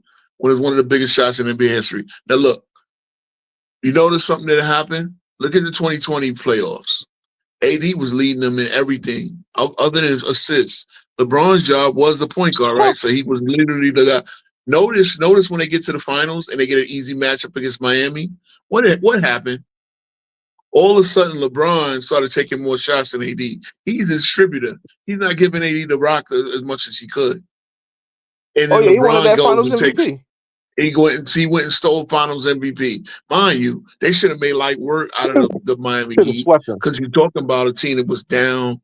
Dragic only played 2 games, and they had rookies and undrafted people starting. They had rookies and undrafted. They should have swept them. But if it would have went to a sweep, AD would have got it because I think AD had that crazy game 1, and then he had a good game 2. It would have swept, and I think. See, this is what happens with LeBron. LeBron can't be outdone on his own team. He can't be outdone on his own team, so he'll sit there like neither one of them won the MVP that year. That was Giannis's. LeBron was number 2 in MVP voting, but Giannis, because once the Bucks got to 50 and 9, and they did this before the bubble shut down, that Giannis had the MVP. Then once the bubble came up, obviously, fucking Milwaukee was just going through the motions to the playoffs, and then they had their injuries. But Giannis was the MVP of that season easily. But, so LeBron couldn't win that. He had the assist title, so they had to glaze that. But AD led them in everything. He was number 2 in MVP with the media, yet AD led them in everything but assists. And you would expect LeBron to have more assists than AD, right? That's not even a question. Shout out to Apocalypse. What's going on, bro? Oh man. Then they But would say yeah, they would say that LeBron was they'll say that LeBron was the reason why, even though AD led and damn near all the stats for what's called. They just, you know what I think it is? I think it's like a weird, like, little disease because they know that Jordan get a lot of credit, which I don't think Jordan should get the credit, but I understand why Jordan get a lot of credit. And LeBron literally had way more help than Jordan, but they try to diminish everybody else so yeah. LeBron can get that same appreciation that Jordan get when it's not the case. It's Now not. look Jordan at is one. Jordan. Now look at one situation. Look at one situation. This is the thing. When they say all Jordan did was score, because that's what homie tried to say.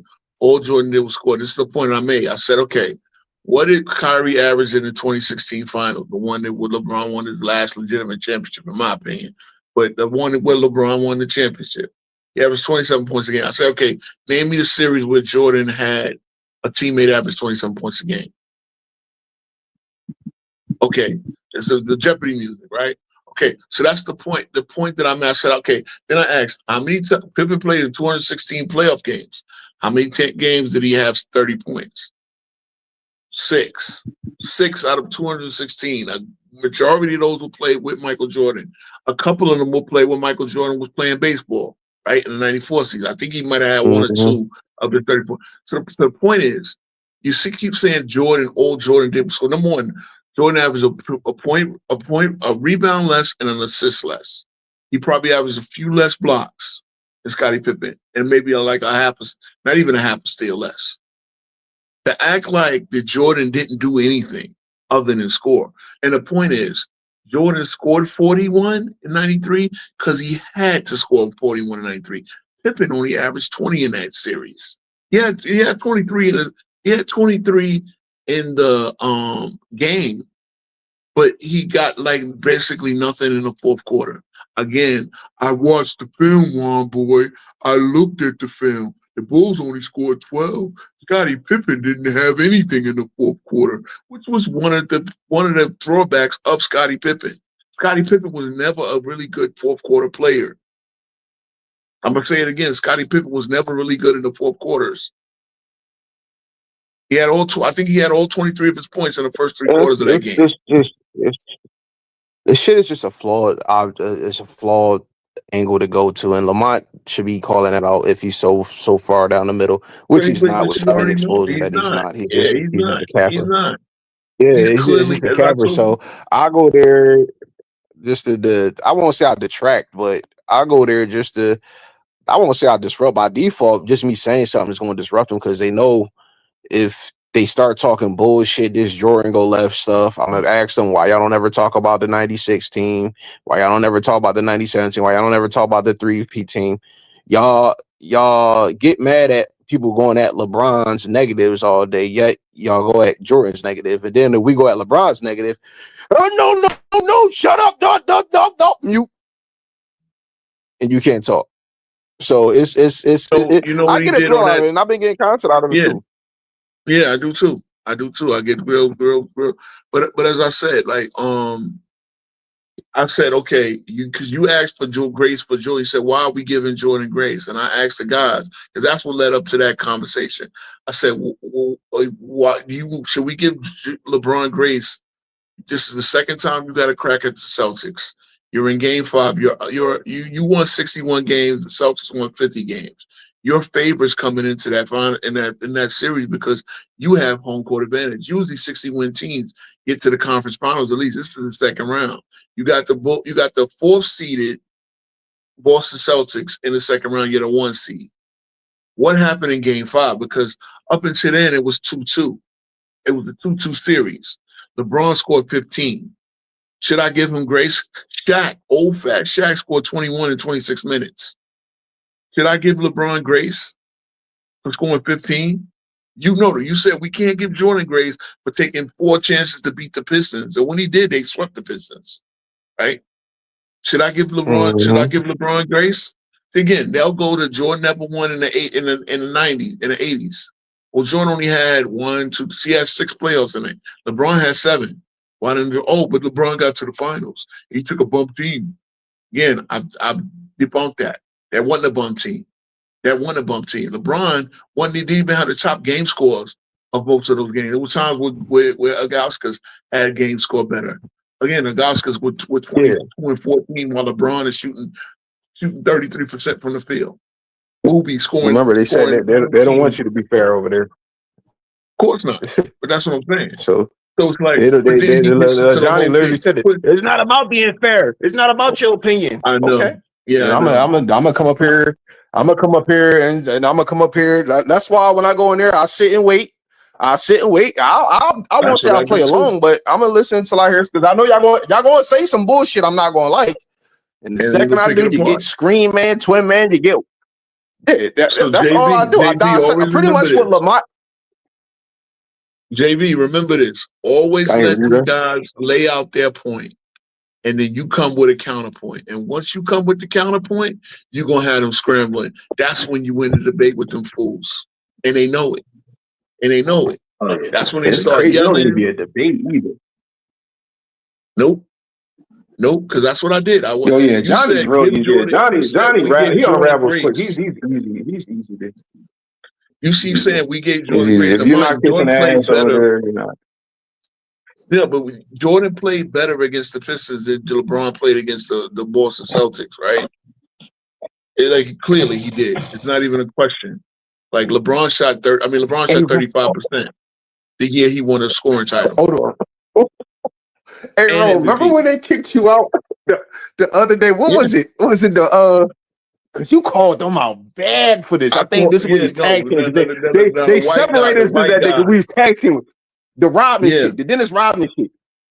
Man, you caught them. You caught them with the murder weapon in their hand.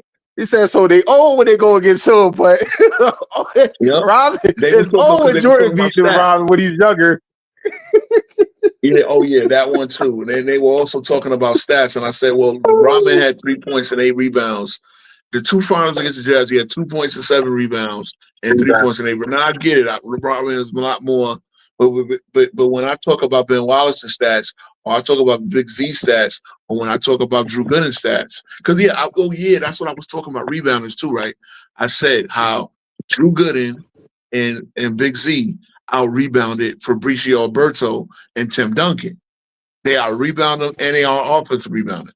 Well, yeah, of course they have more opportunities. Yeah, they have more opportunities because LeBron shot 35%.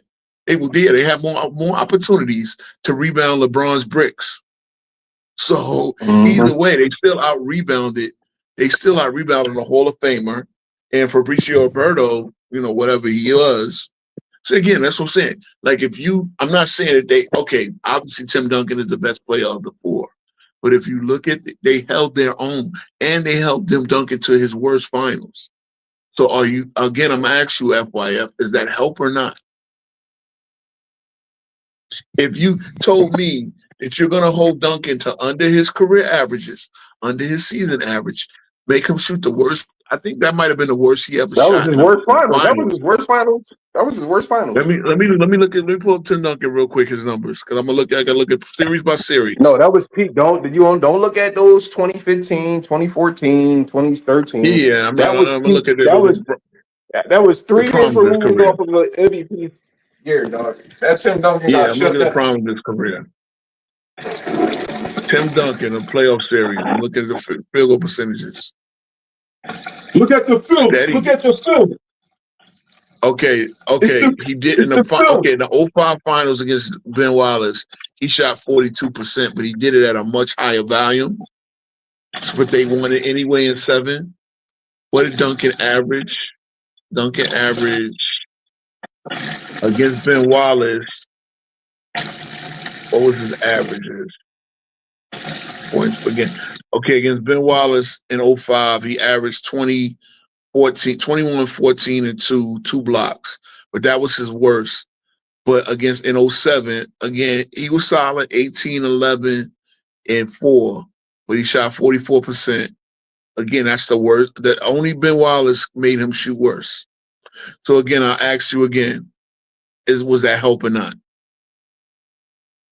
No, that wasn't help. So, and again, all I said, you know what Lamont will do too? Because this is the Lamont Rose session. It's the FYF because what he'll do is he'll put words in your mouth, and then when you're trying to correct him, like you're trying to make my argument for me. I said Big Z and Gooden were both solid players. Then I said Anderson Varejao off the bench, another solid player. Anderson Varejao is one of the best rebounders in the league, given point per game, rebounds per minute, thing. So I'm like, with that, they had the rebounding advantage. Say what you want. Even over San Antonio, they had the rebounding advantage because if you go back and look, San Antonio's first big man off the bench is Francisco Elson. I'm taking Big Z over Francisco Elson any day of the week. I'm taking over Melvin Eli. You understand what I'm saying? Jackie Butler. Like, nah, for real. Like, at the end of the day, yeah. Obviously, Duncan's the best front court player in the series, but it's Big Z and Gooden actually provided LeBron with a lot more support than they like to give him credit for. Again, if you go back and look, and again, I'm not saying that was enough to win the series. It's not the argument I'm making, but to at least make it a 6-game series when the Nets could make when Carmelo made it a 6-game series, when Carlos Boozer and Darren Williams made it a 6-game series against the same team. Come on now. Melo made it a 6-game series against the same you notice something?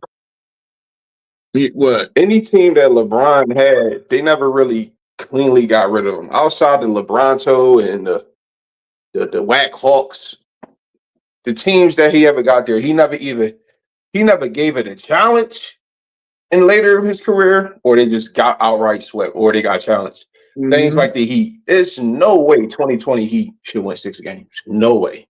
I don't care what nobody say. They can call me a conspiracy theory or not. When you look at that game, dog, what was it? What was the first game he lost? What was like game 3 or some shit? There's no way possible versus rookies and undrafted. That team loses. And I know I personally believe, and this is probably my only criticism that people won't like from me when it comes to LeBron. I personally believe that he don't give it his all in certain spots for games to go a certain way. And I'm not saying this often, but it's just a series. You look at a series like the Heat, it's just like, how does this go 6? How? When a team like the Warriors versus the 27 went 5, and yet y'all could this team with Jay Crowder starting, with Duncan Robinson starting, take y'all 6? No. It just don't make sense to me. It don't make sense to me how a team like that goes 6 games, yet he's not. Them teams, those super team Cavaliers that I feel like they were, only go 5. No, that should have been. And if you remember in 2017, that shit was. A lot of people had the Cavs. Yeah, it's only now that they be like, "Oh, this is unstoppable dog." If LeBron is the fucking GOAT, like y'all say he is, y'all should be mad that it went 5. It shouldn't be on nobody. Even if he played great, motherfucker played great too. No way you should be getting swept by what's called. And on top of that, you should be clamping up fucking KD. We seen Tony Allen lock down KD, or not say lock down. We seen Tony Allen make KD give KD hell. We seen people like Marcus Smart give KD hell. We seen people like Pat Bev got cooked, but still gave KD enough trouble. We seen Iggy Klay Thompson in 2016. That's one of KD's from games, what, 3 to 6, KD was shooting like 40%. Come on now. And LeBron, supposedly the greatest, supposedly the best defender. He had the body type, the speed, and everything to lock up KD. At least keep him under 30. Ain't no way KD should have put 30 on LeBron's head. No way. Let me tell you something. Shout out to 93Z. That's my dog. You follow 93Z? I know his channel. I don't follow a lot of channels because they upload frequently. I gotta go on my other channel to start following these guys. But I follow them. I'm not just subbed to a lot of these guys. Well, me and him did a live stream, and he was showing the night. He was showing us film from the night again. But he was showing the film from the 2017 finals, bro. KD was cooking him all the first 3 quarters. You know who was guarding KD at the end of most of those games? He went through the whole series, right? The highlights, but he went through the series. Richard Jefferson. He was letting Richard Jefferson guard Kevin Durant in the fourth quarters of them games. He like when Richard Jefferson hit that big shot. Oh, he did hit one on LeBron, but most of those fourth quarters, it was Richard Jefferson guarding KD and not LeBron. LeBron was guarding It shouldn't have been Draymond Green on the no. baseline.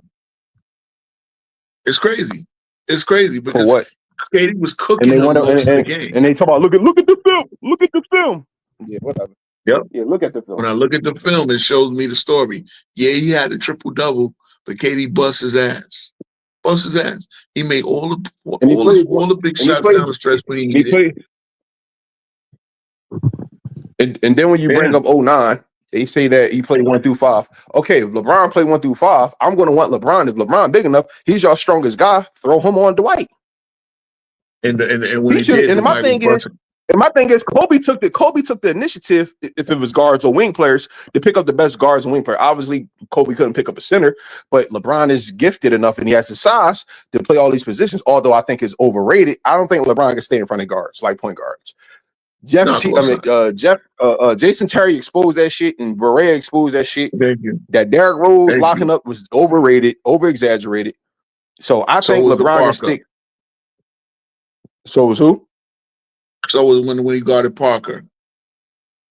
When he guarded Parker, he got torched by he got torched by it. Yeah, it was just easy for them to load up on put LeBron, because LeBron got the speed, he got the size, and he got the strength. They was able to load up because Dwayne Wade was a good defender too. So you got two great defenders that's good on their feet. Of course, y'all going to stop Derrick. He's the only fucking scorer. Now, if that Bulls team was smart enough and kept Ben Gordon and paid Ben Gordon, you're looking at a whole different series. You're looking at a whole different series. You know what I'm saying? Yeah. And my thing is, they never take the initiative. They don't never, his fan base don't never be like, well, damn, Brown should have locked up on at least Dwight. Okay, so we be like, well, why he didn't stick Dwight? Well, he had to do this. Okay, Kevin Durant plays position. Why didn't LeBron play him the whole primary position? Why did KD average over 30 on LeBron? I don't give a fuck if Richard Jefferson was. That should be unacceptable. It's a bunch. If you got an all-world defender. No, it's a bunch of excuses. No, it's a bunch of excuses because they don't apply it evenly. Like, because Jordan only lost, as JB said, Jordan only lost, like when he lost to the Pistons, they were 2 seed. Oh, but they didn't have any All-NBA defenders, even though you knew that Rodman. And again, I said the next thing I said, okay, do you realize that Rodman in that series, that playoff run, in the first round he guarded Bernard King, he played 26 minutes, right? Second round, the one series that he didn't play over 20 minutes was against the Celtics. So in the first round he guards LeBron, right? Bernard King. Second round, he guards Michael Jordan, the combination of Michael Jordan and Brad Sellers. Third round, he guards Larry Bird. I guarantee you that Rodman was in there enough to play Larry Bird. The fourth round, they played the combination of James Worthy and Magic Johnson. That's really when he got his name, though. Rodman was bothering Magic Johnson in that finals, I believe, in 1988. JB, you might could attest better than me, but bro, like as I'm saying, Rodman was a second-year player, but think about that. Every single year, every single round of that playoffs, he had a Hall of Famer as his main matchup. He sure did. First round. Think about that. Remember the Sean Marion thing? Reggie Miller. Well, that was in 90 when they repeated. But that was in 90, but I'm talking about 88 because remember, this is a Johnny's talking point. Rodman was not I asked him, is Rodman a good defender in 88? He said no, he wasn't good yet. Nigga, that was why Rodman got on the fucking basketball court. Because he could rebound and defend. There was no other reason to play Dennis Rodman over Adrian Dantley.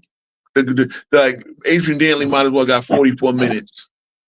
Like, that was the reason Rodman got on the court over Rick Mahorn. Like, giving Rick Mahorn a blow. He would play both the 4 and the 5, right?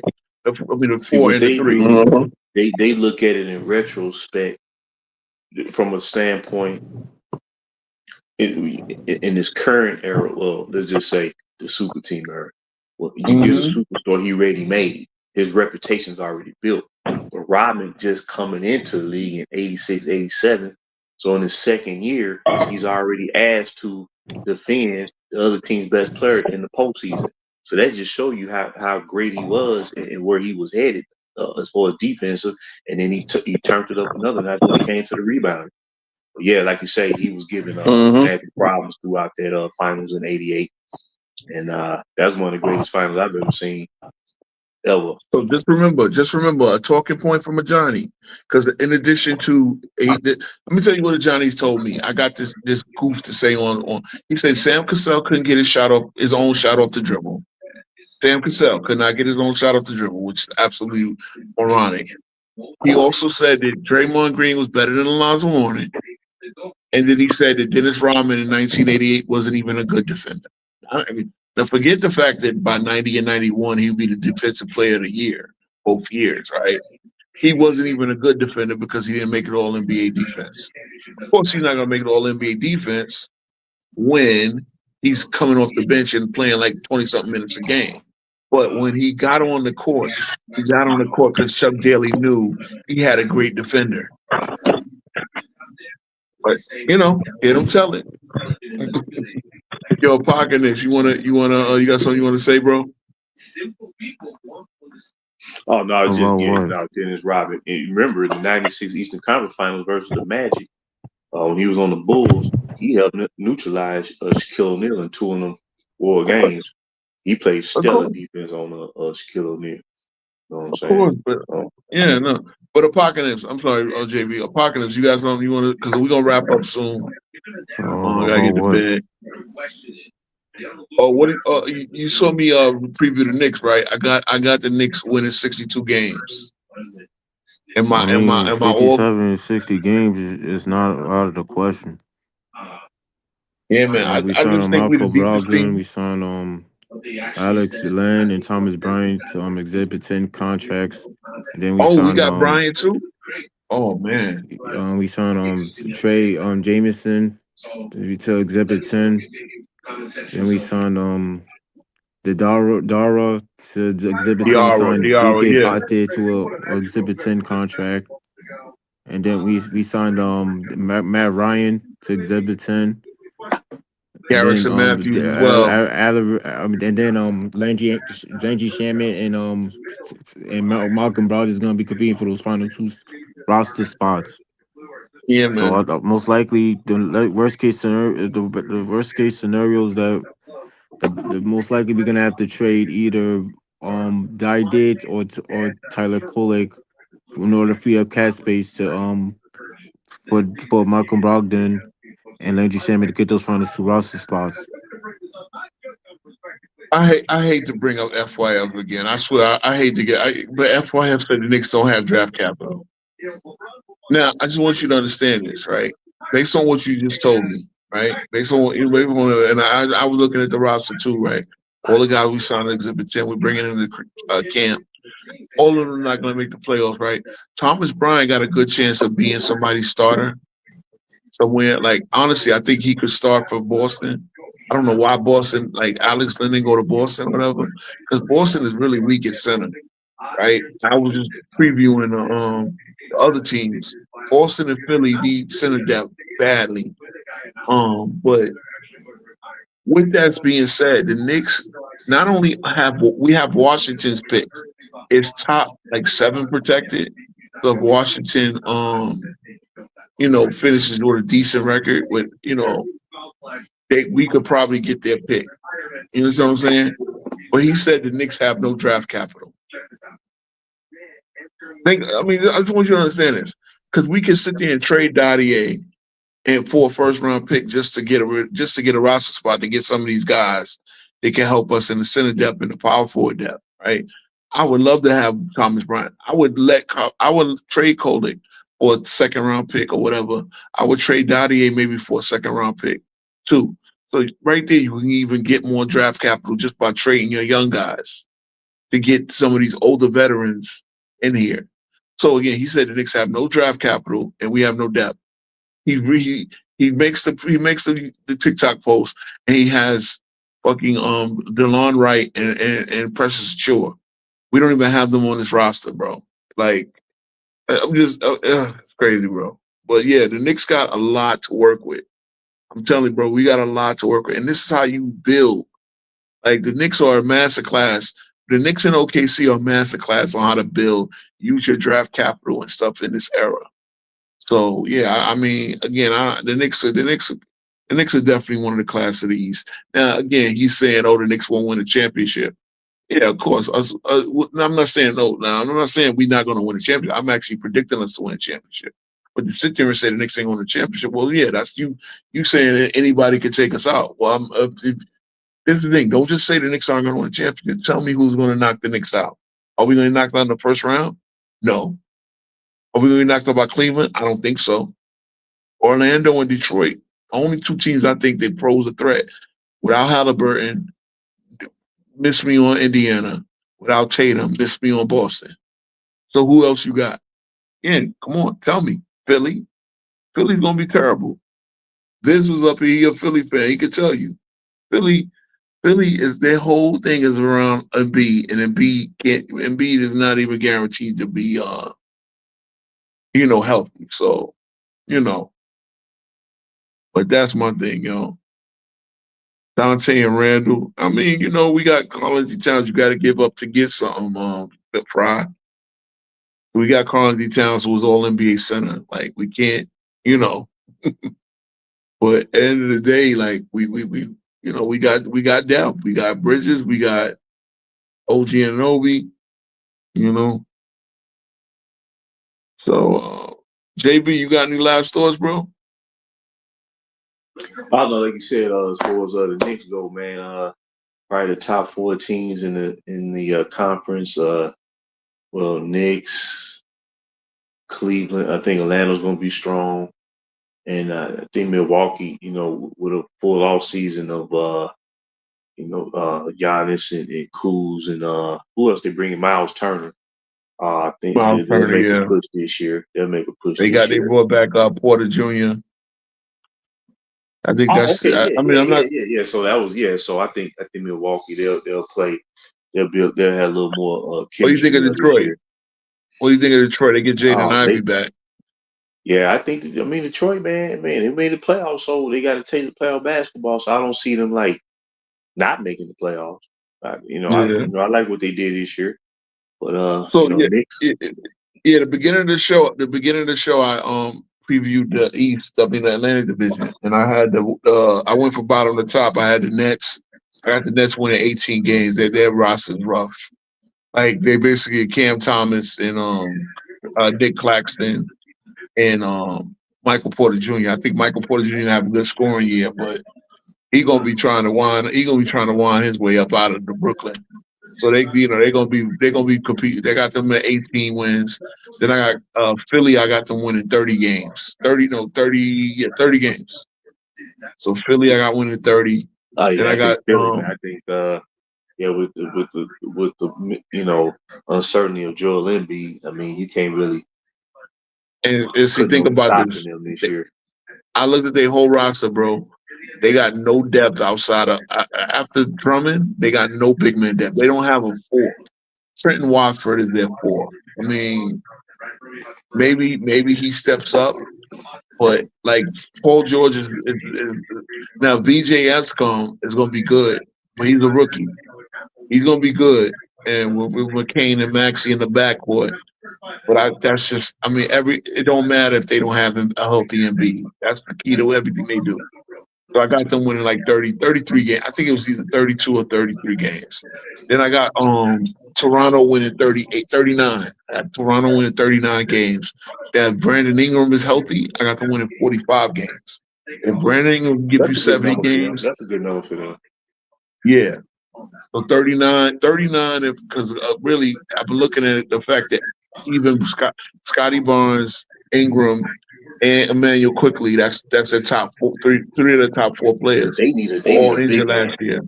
They need a legitimate big man. They got Poto though. Poto is solid. They need more depth. Oh, Jakob Poto. Jakob Poto is So I got them at 39. The top they can win is 45. The Boston Celtics, I got it 47 and 35 now. Boston got it. They still got a top. They still got a good 3 backcourt scoring. They need center depth. Like, their center is Tillman, Xavier Tillman. Okay, that's I mean, Xavier Tillman and Luka Garza. Now, Luka Garza might be the starting center. That's a far cry step down from Luke Cornett and Kristaps Porzingis they had last year. Horford gonna do? Al Horford's been kind of Al Horford is he's not coming back to the Celtics. The Celtics can't afford him. The Celtics just can't afford him. He may retire. He may just retire. I mean, Let's put it this way. He had a good career. Yeah, if they get, because he's going to want 20 million or 10 million or whatever they spend, they got to give. It's going to cost them because they still an apron team. They just shedded their tax bill down. That's why they had to break up the team the way they had to. And then of course I got the Knicks winning 62 games. That would be a franchise record. The Knicks only had 2 60-win teams in history. That's the 1970s championship team and the 93 team that lost in the conference finals. So I got the Knicks winning 62. And so that's over because the Knicks are 53.5 over under. And I just think Mike Brown is going to do, I think Mike Brown's going to innovate. I think he's going to play the roster the way he needs to. And I think we're the deepest team in the league. So yeah, it's good, so that's the Atlantic division. Next time we come out, I'm gonna do the Denver's division. So it'll be Denver, Portland, OKC. Right? I think I'm gonna make sure. Denver, Portland, OKC. And that's gonna be actually a hell of a division matchup. Denver versus OKC. Let me see something real quick. NBA. Shit. 1 second. I got all these tabs open. But I'm gonna do Denver. So Denver, OKC, Portland. Who else is in that division? Minnesota. Oh damn, that's gonna be a lot of the Let's see real quick. So it's Minnesota, Denver, OKC, Portland, and Utah. Yeah, so yeah, I actually like 4 of them making the playoffs. So that's gonna be a good. I'm gonna do the Northwest Division next time we do a show. It might not be Tuesday. If it ain't Tuesday, I'll try to do it Monday because I might be traveling on Tuesday, but I don't know yet. You feel me? AJ, you there?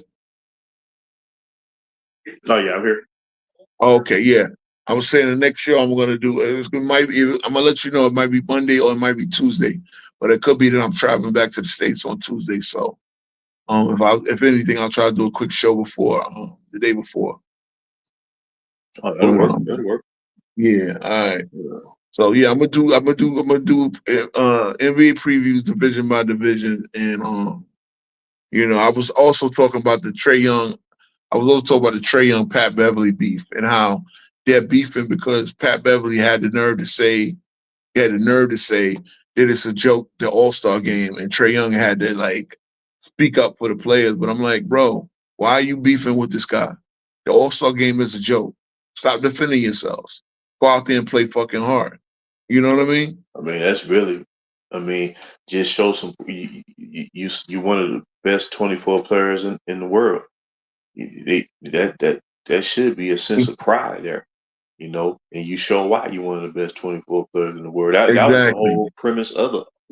Shout out to Carcino because when he was reacting to it, he reminded me that the All-Star game was meant to be a give back to the fans, right? It was supposed to be a showcase for the fans, so you would have the best players just going out there to play a game for pride, you know what I mean?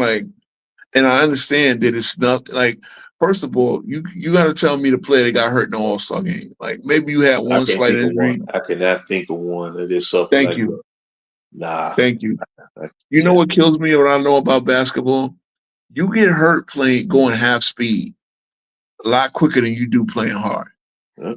I'm gonna say it again. You get hurt going half speed because when you try to stop and start and all that, that's the quickest way to get hurt. Pull a hamstring, do something like that. Bro, just go out there and play. First of all, you're only playing 15, 20 minutes anyway. Go out there and play hard. That's Put on the show. Yeah. So now you beefing with a guy that used to be in your fraternity because he spoke the truth. Trey Young is a first of all, Trey Young is a loser. I'm gonna call it like I see it. I know there's so many Trey Young fans because y'all like his stat line. But when you look at that guy, if he was on your team, if you were an Atlanta Hawks fan, because I know the people that like Trey Young ain't none of them Atlanta Hawks fans, because Atlanta Hawks don't really have many fans. Okay, let's keep it real. Now, the people in Atlanta don't like Atlanta. They all like LeBron James of the Heat. Let's keep it real. But no, Trey Young is just like, and for you to come out and then talk shit and talk about how you went to conference final, and he went to a conference final, and it's that. I mean, bro, just go out there and play hard, bro. Go out there and play hard, and we won't have nothing to talk about. You know what I'm saying? It's just an all-star game. It's really the all-star game. The way they set it up is to get eyeballs back on the, because football after the Super Bowl is always this week after the Super Bowl, right? So the Sunday after the Super Bowl, you have the All-Star game.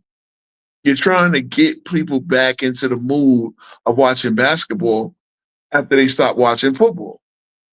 So that's the point of it.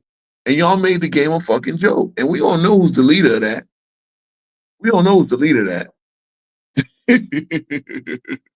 LeBron James. Bro, if Kobe was alive, and that's the thing, if Kobe was alive, he'd be saying the same shit when nobody had nothing to say about Kobe, because Kobe was that nigga. Kobe was that dude to respect.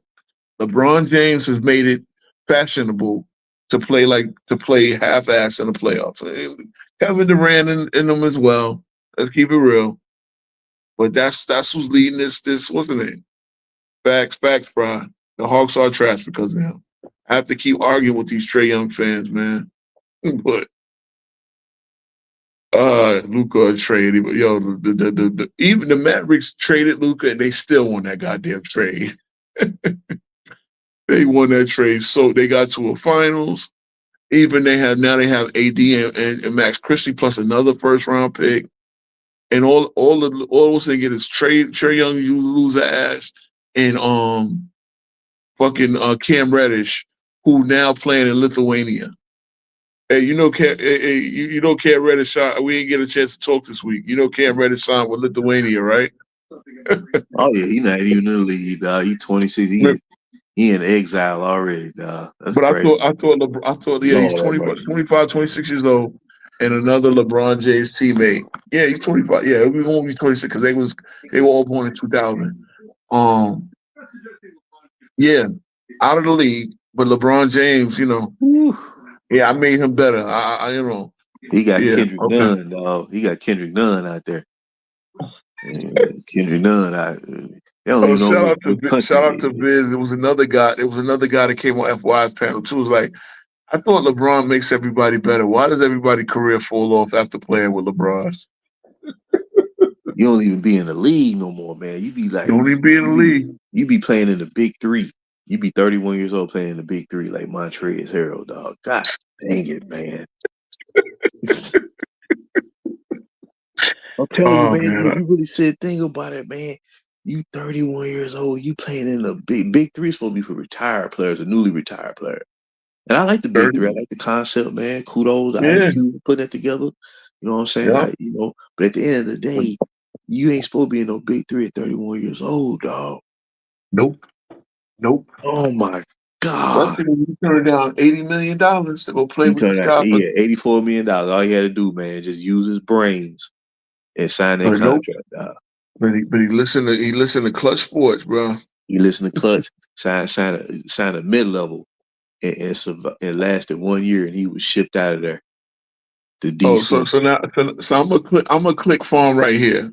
Shout out to Philip Fry.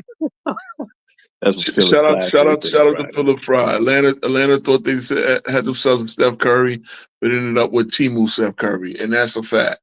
And that's funny too, because I want the Knicks to draft Trey Young. Considering who we had at point guard at the time, he would have definitely been an upgrade. But yeah, Trey Young is a loser. He is Timu Steph Curry. He's the Timu Steph Curry missing 3 pieces. You got to send the whole package back. Let's keep it real. Atlanta won't do shit until they get rid of Trey Young. Yes. Actually, they should pivot and build that team around Jalen Johnson. That's just me. And trade for a real point guard. That's just me, man. All right, fellas, it's been a good one. Another good episode of 10 Toes Down.